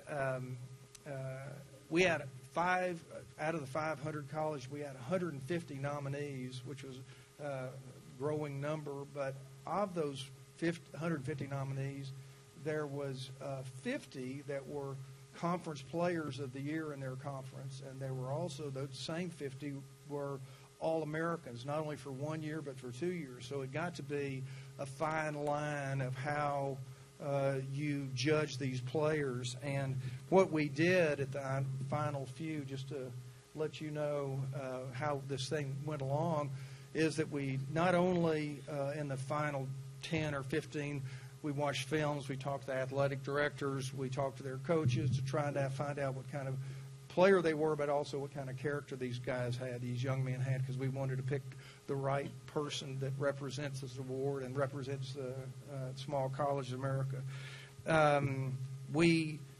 Connor Harris stood out in all these categories. As David was saying, he set the record for most tackles in a year and a season for all the colleges, D1, D2, D3, and NAIA. So, we saw him on film. We talked to the coaches. And I know it's been a long night, and I know you guys are waiting here, but I want you to watch the video that we saw on Connor, right? Watch the video we saw on Connor that convinced us that he would be the small college defensive player of the year, and he's going to represent these colleges in a very good way. You want to start the video? Thank you. Gandara the back, putting the wide receiver Connor Pulley in motion. The give is to Gandara, cutting up off tackle. Connor Harris with a tackle for loss. Attaboy. You are looking at the most prolific tackler in the history of Division I football. Connor Harris finished his brilliant career with a mind-blowing 633 tackles. This two-time first-team All-American averaged a career low 10.6 tackles a game as a freshman. In year 2, 13.8 a game. In year 3, a staggering 16.7 a game. And this season, even with teams game planning specifically for number 16, Connor had 12.5 tackles a game. Tyler Rice. This one to give to Short on the near side. Connor Harris quickly meeting him in the backfield as he tried to go on the sweep, and Harris pulls him down. Good word to describe Connor Harris: relentless. Watch as number 16 runs down this slot receiver 30 yards down the field. Connor Harris literally did it all for Lindenwood. He actually punted 35 times in his career, was 12 for 12 on extra points, and rushed 50 times for 328 yards and 7 touchdowns. And did I mention that Connor was voted team captain every season since 2013? Please welcome your 2016 Cliff Harris Award winner, Connor Harris. Come on here. Cliff, come on. You get on one side, there you go. It's fine, let's find the camera.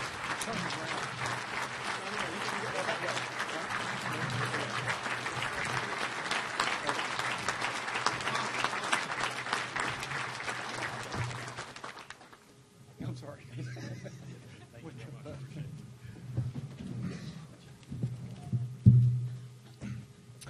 I just want to say what an honor it is to be here. Thank you, Mr. Cliff Harris, for everything you've done for the game of football. Being a small school guy myself, watching you pave the way for small school guys, it's a blessing. It's really inspired me and motivated me to keep living on my dream to play at the next level. I'd like to thank the Little Rock Touchdown Club, Wright, Lindsay, and Jennings Law Firm for the hospitality. Thank you, Judy, David, the Cliff Harris Committee. It's a huge honor, like I said, to be here. It's a blessing. Thank you for the hospitality for my family. I'd like to thank my teammates and my coaches. My coach couldn't be here tonight, but without them, this would not even be possible. They continue to push me every day to be the best I could be. And I had an awesome career at Lindenwood. It's a Division II school in St. Louis, Missouri. I'm definitely going to miss it, but because of them, I'm able to stand up here. I'd like to thank my beautiful wife, my parents over there. Thank you for all the support, all the love you've shown me. You've seen me at my highs, my lows. You've never left my side, so love you guys. I just thank you very much for this event. It's been an awesome night, and thanks.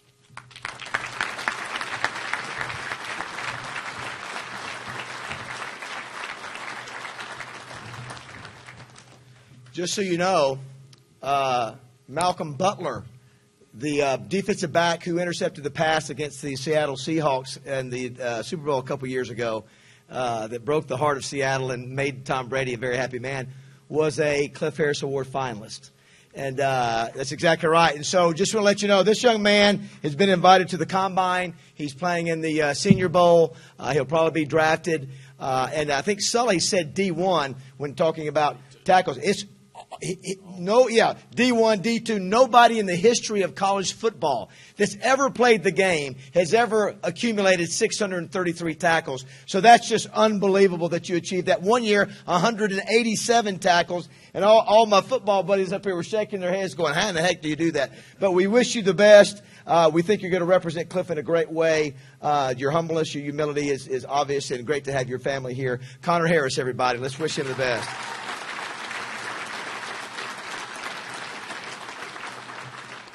You know, I told you we're going to try to recognize everybody a little bit, so we wouldn't be here long. Well, amazingly, we do this. This is the 13th year, and we're about on time, and it's time for the great Archie Manning to come speak. I did want to say real quick, Keith, thank you so much. It's because of Keith's friendship with Archie that Archie's here. Archie's a very busy man. We're very honored that you're here, Archie. And Keith, thank you so much, and we appreciate you honoring his friendship, Archie, by being here. I'm not going to take long in an introduction here because I think everybody knows. Jim Roscoe normally does an introduction, but just a couple things before we bring Archie up. You know, I was looking at some of the information, and I saw that people recognize Archie Manning as an ambassador of goodwill, a molder of people, born in Drew, Mississippi, All-American at Ole Miss. I mentioned earlier what draft choices for Hampton and Rove. Well, he was the second player picked in the NFL draft in 1971. Anybody want to know who went number one? Jim Plunkett. That's right, Jim Plunkett. But number two, went to the New Orleans Saints, had a 14-year NFL career, set passing records, played in Pro Bowls, was one of the NFL's best quarterbacks. He's in multiple Hall of Fames, the College Football Hall of Fame, the Louisiana Hall of Fame, the Mississippi Hall of Fame. I saw that Archie, you were recently named Father of the Year by the National Father's Day Council. I mean, you're looking at the list, or you start with Archie Manning there, don't you, if you love sports. He and his wife, Olivia, they live in New Orleans. They have 3 sons, Cooper, Peyton, and Eli, 8 grandchildren. Everybody knows about Peyton, All-American Tennessee, 18 years NFL, 5-time MVP, 2 Super Bowl championship, all-time NFL leader in passing. If that wasn't enough, Archie's next son, Eli, goes on to be an All-American at Ole Miss, 4 Pro Bowls, 2 Super Bowl titles, 2 MVP titles. And Cooper, I understand, is an outstanding businessman as well. I love the new commercial, too, by the way, with Cooper and Peyton. Recently, though, we mentioned the National Football Foundation, that Archie, amazingly, has given so much of his time as chairman and on the board. He received the Gold Medal Award. That's given by the National Football Foundation. It's the ultimate honor they give. And the National Football Foundation has been around 1947, I believe. That award has gone to 7 presidents, admirals, generals, corporate CEOs, and other distinguished Americans. And I'll just say this. It's hard to top. You know, we do a radio show on The Buzz every day, and we talked about Archie Manning's impact. There will never be anybody in the history of the game of football that has a family like his family. It's a dream family. But as I said earlier, the thing that I'm most impressed with Archie Manning, if I never see Archie Manning again, I don't really care about the numbers. It's great that he had sons that are amazing. Sometimes you just can tell when a guy's a humble guy, a very honest guy, and he cares about people. And so we're going to bring Archie up, and I want us to just be sensitive that Archie's got to get back after. And so he's not going to have time to visit with folks and all that. But I think we just need to appreciate the fact that this man has had more impact on the game of football by himself and his family than anybody in the history of the game. So without further ado, I think we need to give a great Little Rock Touchdown Club welcome to Archie Manning.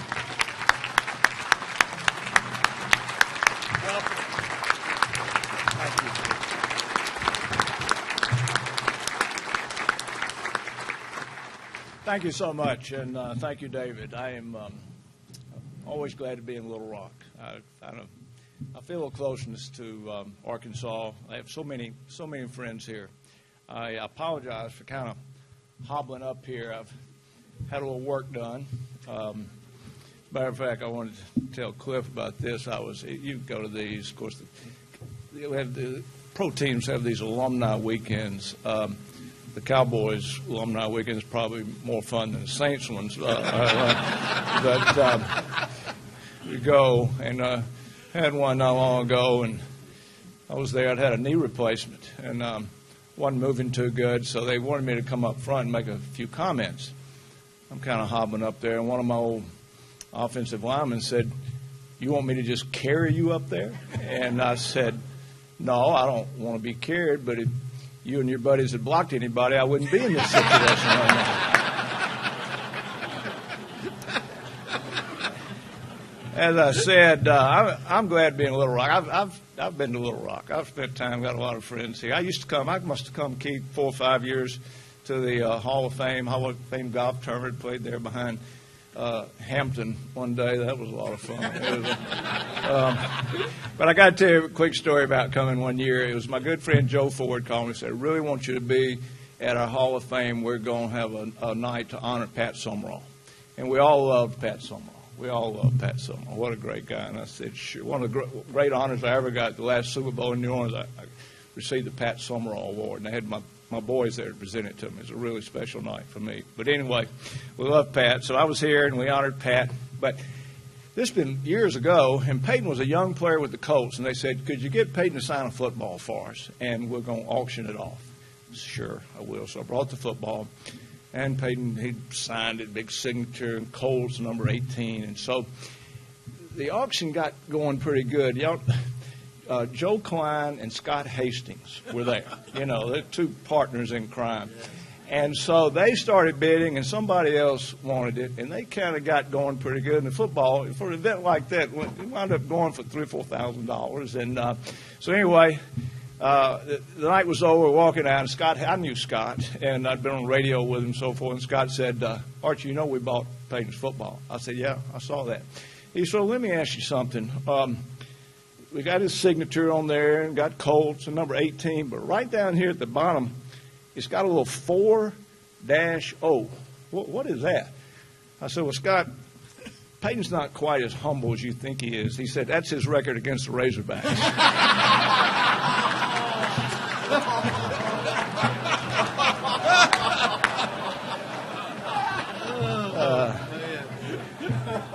David, I have to commend you and so many people, I'm sure, and all your staff and people who work so hard at Little Rock Touchdown Club. And as I mentioned earlier, the Arkansas Hall of Fame, which I'm certainly familiar with, and Keith, the great job you do. And we appreciate having a chapter here of the National Football Foundation. As Rex said, almost 25 years I've been a board member. I was fortunate enough to go into College Hall of Fame. Shortly after that, they invited me to be on the board, and for the last going on 10 years now, being the chairman. So I had a couple of facts about it's 120 chapters around the country, and these young men tonight to get some scholarships. There's 3,500 students annually around the country receive scholarship help. So we're proud of that. So I want to congratulate all the award recipients. What an impressive group, high school, college, and so forth. So congratulate all the award winners tonight. Rex mentioned earlier at our dinner, black tie dinner in New York every year at the Waldorf. We did. I remember Will 2 years ago with the high school award, but something a lot of you may not know, or you may know, but this past December, we honored 12 scholar athletes each year. And I'm on the committee that picks. I can't tell you how impressive these young men are, and it's really based on academics and football. So nominations are submitted, and we go through 200 and something resumes. And I cannot tell you, they're so impressive. Most of these kids are double majors. A lot of them graduating in 3 years and getting it done in the classroom, but of course getting it done on the football field too. But this year, Brooks Ellis was one of our scholar athletes in New York and really represented the state of Arkansas and his hometown and his school extremely well. It was a lot of people introduced tonight. I just have to mention a few because they're such good friends. Of course, Keith Ingram has been a great friend for over 40 years. But just a special, Chuck Dykes and I, we played in the Sugar Bowl against each other. We've been friends since then. He's a heck of a football player. And Bruce James, I was so excited to know that Bruce James is going to be here. Bruce James and I played against each other in the 1967 Mississippi High School All-Star game. That's 50 years ago. God, we're old. Holy. Oh, it's great to see Bruce. And I got to commend the club on the selection of your awards. The names, start with Willie Rofe. Now, if I'd had Willie Rofe, I wouldn't be walking like this. Because I was doing radio and TV when Willie was playing. I'd see Dr. Rofe, and I had a great honor a few years ago. The Saints started a Ring of Honor, and the first three people, Ricky Jackson, Willie Rofe, and myself, and I was so honored to be among those two guys. Willie's a good friend. Like Willie and I were good friends. I was doing some radio and TV there. The Saints was around. When I can't tell you how good. Well, you saw his numbers. I mean, the years to make All-Pro. Most impressive thing I ever saw was at the combine of Willie Rofe, a 350-pound man running ropes. It's the most unbelievable thing. Great player. And then, of course, Cliff. We were young guys. We went to Thailand. We didn't know what we were doing. The fighting had kind of, so we can't even remember what year it was. We think it was 73 or 74 or something. The fighting had stopped in Vietnam, and the groups that went before us were visiting hospitals and wounded. They really weren't any wounded there at the time. We saw bombs going on. We could see across those bombs going off in Laos and Cambodia. I mean, that kind of got my attention. But Cliff became a good friend. Played against him a lot of times, and I agree with Roger. If anybody deserves it, he should be in the Hall of Fame. I hated playing the Cowboys. Cliff was smart.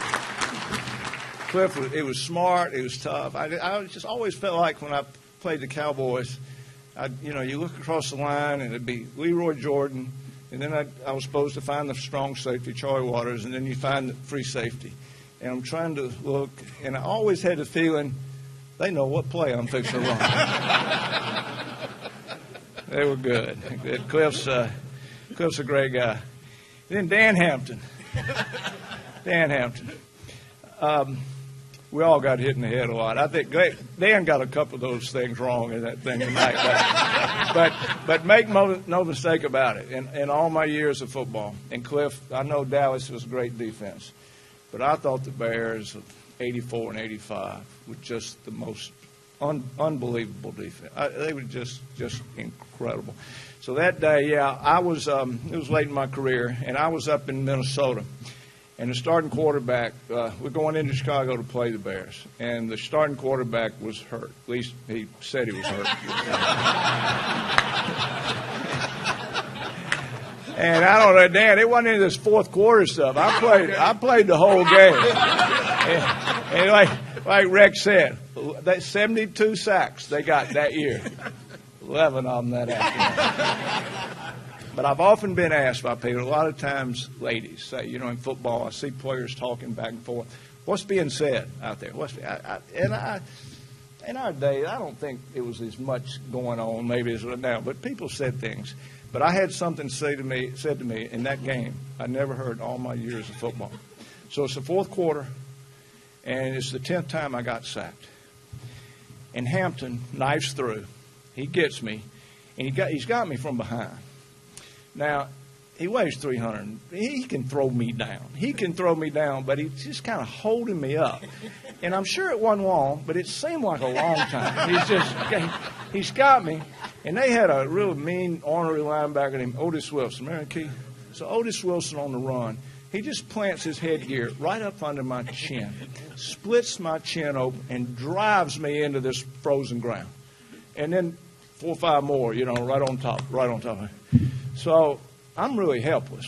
I'm on the bottom of this pile, and it's kind of a matter of pride. I'm going to get up if they ever get off on me. But I'm on the bottom of this pile, and my chin's bleeding everywhere. I'm helpless. And Otis Wilson's right in my face mask to face me. He said something to me I'd never heard before. He said, Archie, these guys ain't blocking for you.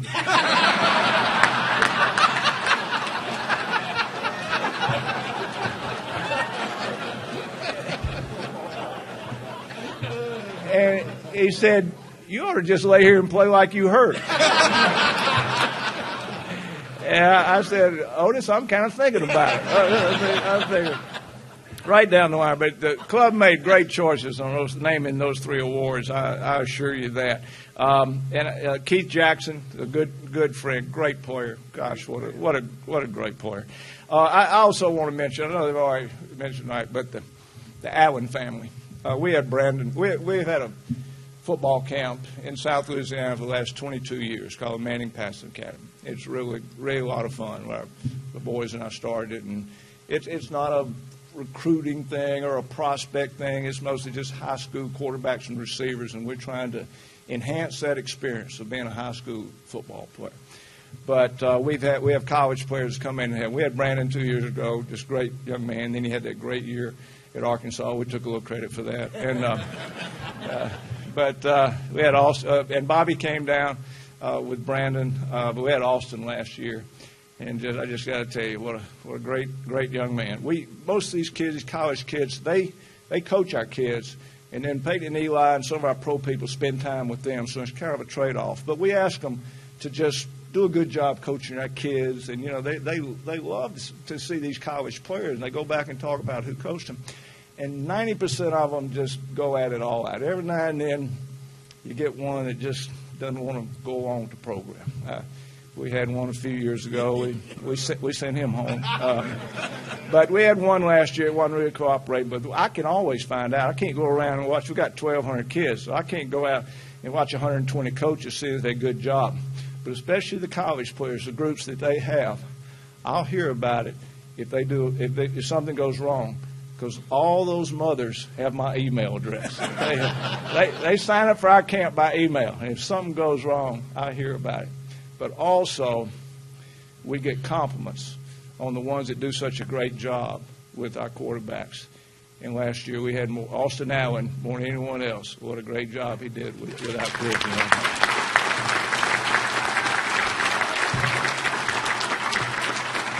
Now, I don't want to be too long. I think I'm going to and maybe a couple more stories, and I got a little serious stuff to talk about here. My friend Jeff Long told me he was going to be here tonight, and then he called and said he had to go to an NCAA meeting. But you might know I was on the first college football playoff committee, and it was really an honor. I was honored to be picked. Jeff was our chairman. Y'all remember when it's been 3 years ago. So y'all remember that first committee when it was named? You remember what the big news coming out of it was? Condoleezza Rice. Condoleezza Rice is going to be on the college football playoff committee. I knew it would happen. I knew somebody in the media. Sure enough, my good buddy Pat Dye from Auburn, who was on the radio in Birmingham, shouldn't no woman be on that book. Went on, and his last statement was, he went on to say that she shouldn't be on there, and his last statement was, there shouldn't be anybody on that committee that didn't put their hand in the dirt. Well, that's an old football saying, you put your hand in the dirt. So anyway, we got together. We had our first meeting, and we had about 4 meetings that summer before we, then started going to Dallas and everything. So we had the first meeting was in Washington, D.C., and we had to cover a lot. We had just a lot to talk about and forming this thing. Anyway, we got through with it, about a 4 or 5 hour meeting. Bill Hancock said, anything else, any other business?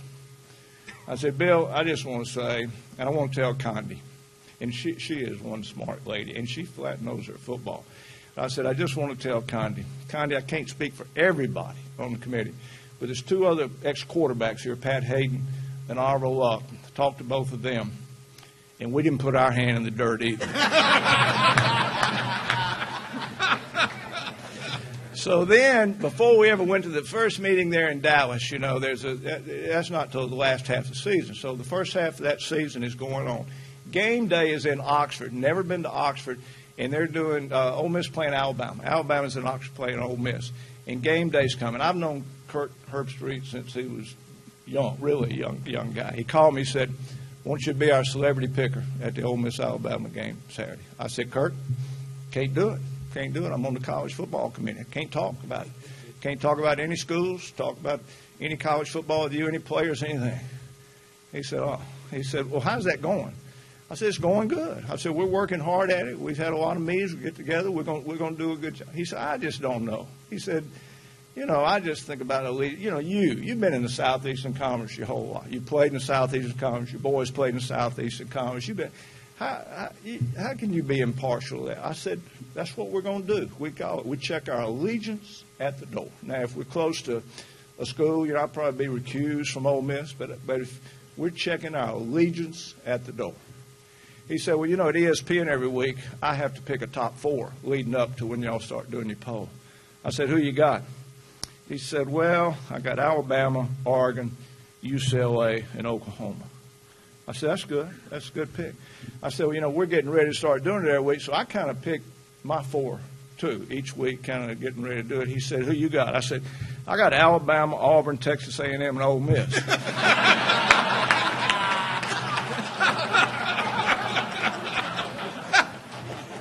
He said, you're really checking that allegiance at the door there. Cliff, I go and speak and do things. People want to hear about the boys, want to hear stories about the boys. Quick story. My son Cooper is kind of the character of the family, funny guy. He does a comedy routine, if any of you have seen it on Fox on Sundays. But he's in business in New York. But Cooper, sometime wanted me to tell me a good example of Cooper. He's so funny. I said, when Peyton got cut by the Colts and was looking for a new team, he had to go visit these teams. And it was hard on him. Kind of broke his heart to leave the Colts, and it was hard on him. So, but he's visiting these teams. So Cooper called me one day, and he said, I don't want to bother Peyton. How's he doing? I said, he's struggling. He's struggling. They said, all these, it's like recruiting again. Everybody sounds good. He doesn't know what he needs to do. He said, where is he? I said, he's in Nashville today. And Bud Adams at that time was living, 90-year-old owner of the Tennessee Titans. Of course, Peyton had played college football at Tennessee. And Bud had come out and said quite a few things. And Peyton was there on his visit. And said, and Cook said, where is he? I said, he's in Nashville. He said, let me ask you about that. I read where Bud Adams said he's going to give Peyton a lifetime contract. Is that Bud's lifetime or Peyton's lifetime?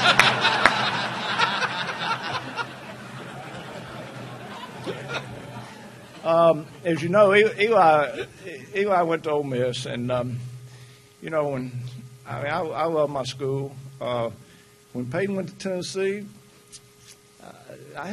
people were pretty mad at me. People at Ole Miss were pretty mad. Eli kind of saved me. So Eli met Abby, his wife, at Ole Miss, and a few years ago they built a home in Oxford. We went up to see the new house, and it amazes me. I played at Ole Miss so long ago. It is so long ago that still people make a pretty big deal out of me when I'm in Oxford. You know, they tired my number years ago. I wore 18, and then a few years ago they had this dilemma on campus on what the speed limit should be, and they made the speed limit 18 miles an hour in Oxford. And it's kind of embarrassing. And I don't speed. I'm not going to get caught. I'm not going to get. But anyway, we go up to Oxford to see Eli and Abby's new house. This is before they had children, but they had a lot of kids in the neighborhood, and I was really impressed. Eli was really ready for these neighborhood kids, especially the boys. He had a basketball goal on his driveway. I went through his carport. He had baseballs, footballs, everything. And Abby said, sure enough, kids didn't disappoint. Every afternoon about 4, they knock on the door to see if Eli can come out and play. So while Livy and I are there visiting, there's a knock on the door, and I go to the door, and a little boy standing there, a cute little boy, 6, 7 years old. He's holding his football. So I invite him in. And I was told when he got home, his dad said, so, did Eli sign your new football? He said, yes, sir. He signed it, then he handed it to some old man, and he signed it.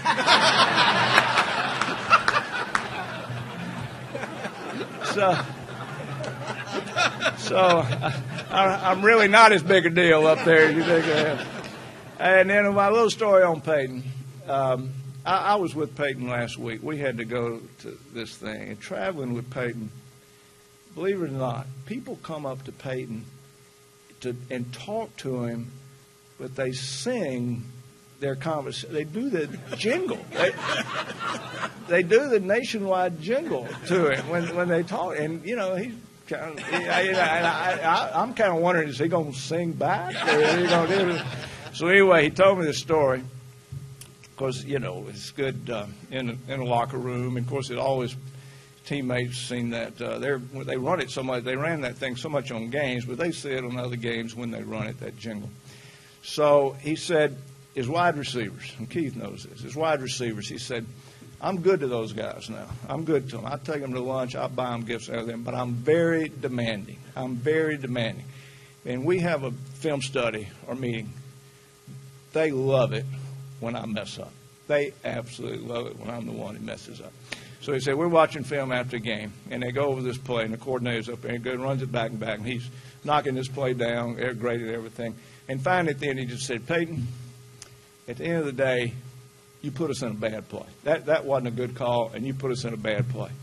And Demarius Thomas said, number 18 screwed it up.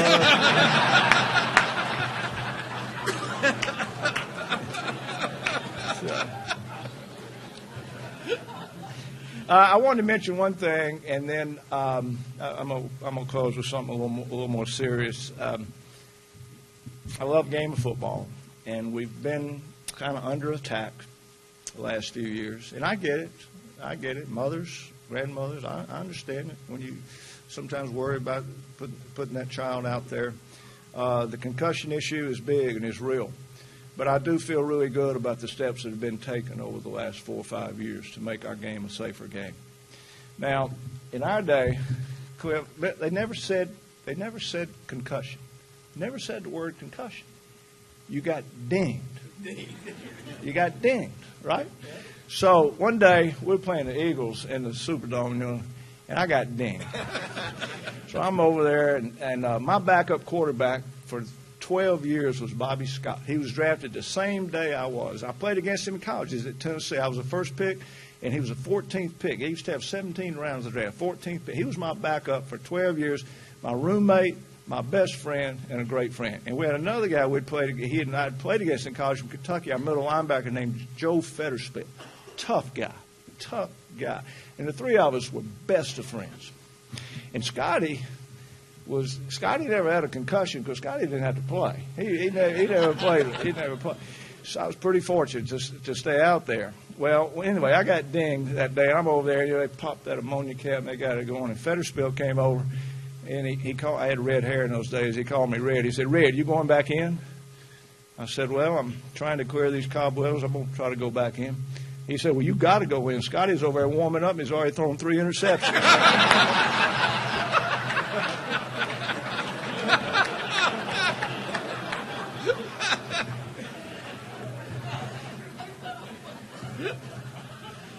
So as David mentioned, last month in New York, the Gold Medal Award was it's the nicest award I've ever received. And I thought hard about it. I had to make a response. And we all have aversion to long speeches there, but still, it's of the night. We don't have a lot of them, but I'm supposed to get one. Thought about it a lot, and I kind of wanted to express some of my feelings about football and what football had meant, in my life. It was kind of funny. Olivia and I, Saturday, will celebrate our 46th wedding anniversary. And but anyway, last summer, the Houston Touchdown Club had me over as their 50th year, and I got this award from the Houston Touchdown Club. And then last summer in Memphis, the Liberty Bowl, I played in the Liberty Bowl in 1968, but I received their Distinguished American Award. And then this gold medal came up. So Olivia said, What's the deal on all these awards? I said, somebody believes I'm going to die. But Keith thought it'd be a good idea if I would close tonight and I would just share with you what my words were in New York. Now, understand, part of this is it's at the Waldorf. It's this big 1,300 people, and it doesn't all relate, but most of it's about my feelings about football. So if you'll allow me to do that. There are a few times in life that are so treasured that the moment, the people, the reason behind them are seared in our memory. Those moments may not shake the world, but they shake us, and by so doing, become a permanent record in our personal history. This is one of those times. I cannot adequately express my appreciation to the National Football Foundation College Hall of Fame. And I'm not just talking about tonight. I'm talking about the opportunity you've given me to contribute to the development of the sport that has become a part of the fabric of my life, the legacy of our family, and that of untold number of others across the nation, increasingly around the globe. When I think of all the things about football that I appreciate, it's the cherished friendships that top the list. More than gold or silver, football by any measure has enriched my life. It has truly been an honor to be part of this game.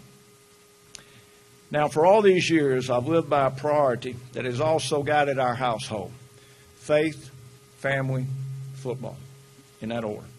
Football is a game, and despite what others say, it's not even an approximation of war. Just ask the generals who have stood here before me. In our home, discussion of the game is incomplete without family, and obviously that includes the efforts of our sons. And this year, Cooper's sixth grader, named Arch, who strapped on a helmet and pads for the first time. But when there's no DNA connection, no common ancestry, a football family is still made up of people in your life who want you in theirs. Think of the offensive lineman who stands between the quarterback and being pounded to the turf, or the trainer who ices a player down, wraps him up when all else seems to be falling apart. Think of the coach, those dedicated, often underappreciated men. Most of these guys don't coach for money. They do it for the love of developing young boys into men. Often that high school coach has a bigger impact on a young man than anyone else in their life. More than a coach, he's a father figure, a cop, confessor, relationship counselor, tutor, fundraiser, much, much more. And the picture of family in football has to include a mother preparing a meal for her son before going out to play. I see her doling out sympathy after a defeat as naturally as a celebration hug. I see a snapshot of a jersey-wearing dad comforting a disappointing young man after missing a tackle, throwing an interception, or fumbling. I can hear the band and feel the rhythm of cheerleader chants. I smile at Booster Club pizza parties and Gatorade victory baths. You see, I grew up in a small town 80 miles from Oxford, Mississippi. I would stroll down the street each autumn day, catching leaves as they dropped from trees, imagining that I was catching a football instead. I had no way to attend games, but I memorized the Ole Miss program, knowing every name, number, position, and hometown by heart. On Saturdays, the radio immortalized the fortunes of my heroes, like Jake Gibbs, Charlie Flowers, and others. Thousands of Mississippi kids dreamed of playing quarterback for Ole Miss and the legendary Johnny Vaught. And when it's all said and done, my greatest thrill and honor in football was to be an Ole Miss quarterback. Faith, yes, in this sport we have to have faith. Whether on the field or off, we tackle and learn to overcome obstacles with faith. Oftentimes our faith is our only avenue to a sense of peace. At other times it's how we come to believe in each and every member of the team, the people who have our backs and do their part to move the chains and light up the scoreboard. Football is a great game. Yes, people get hurt, and it clearly challenges one's physical and mental courage. But in the process, it builds something that at every level teeters on the remarkable.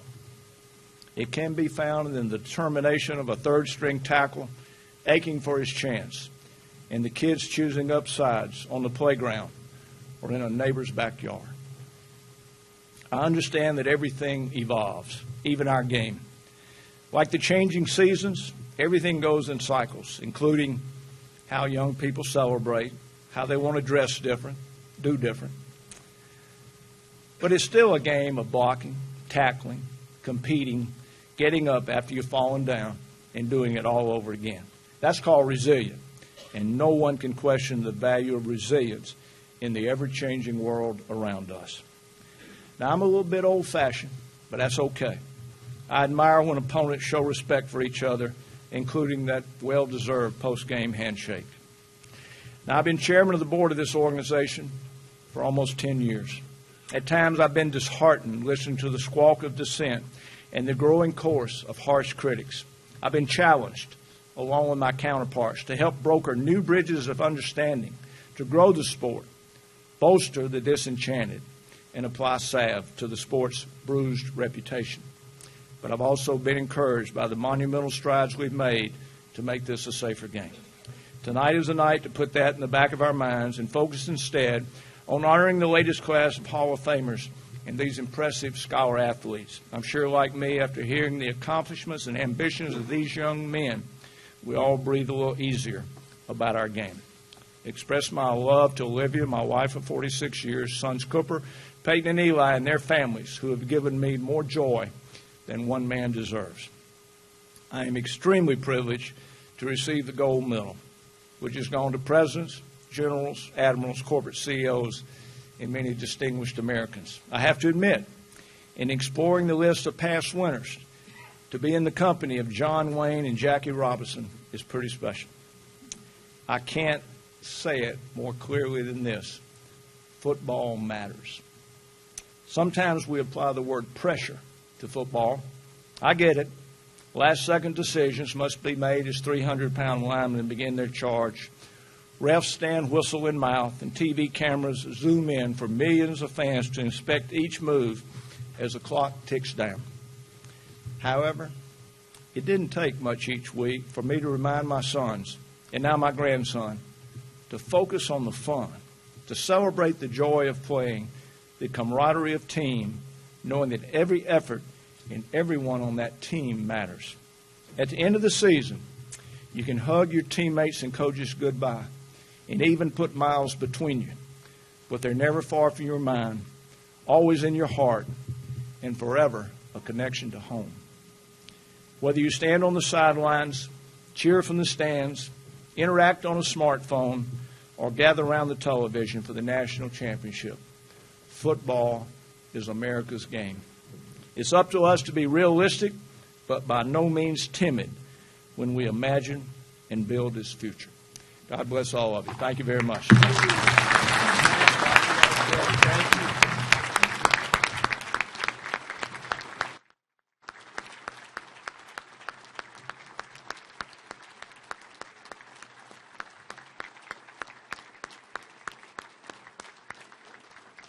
Thank you, Archie Manning. That was outstanding. I tell you what we're going to do real quick.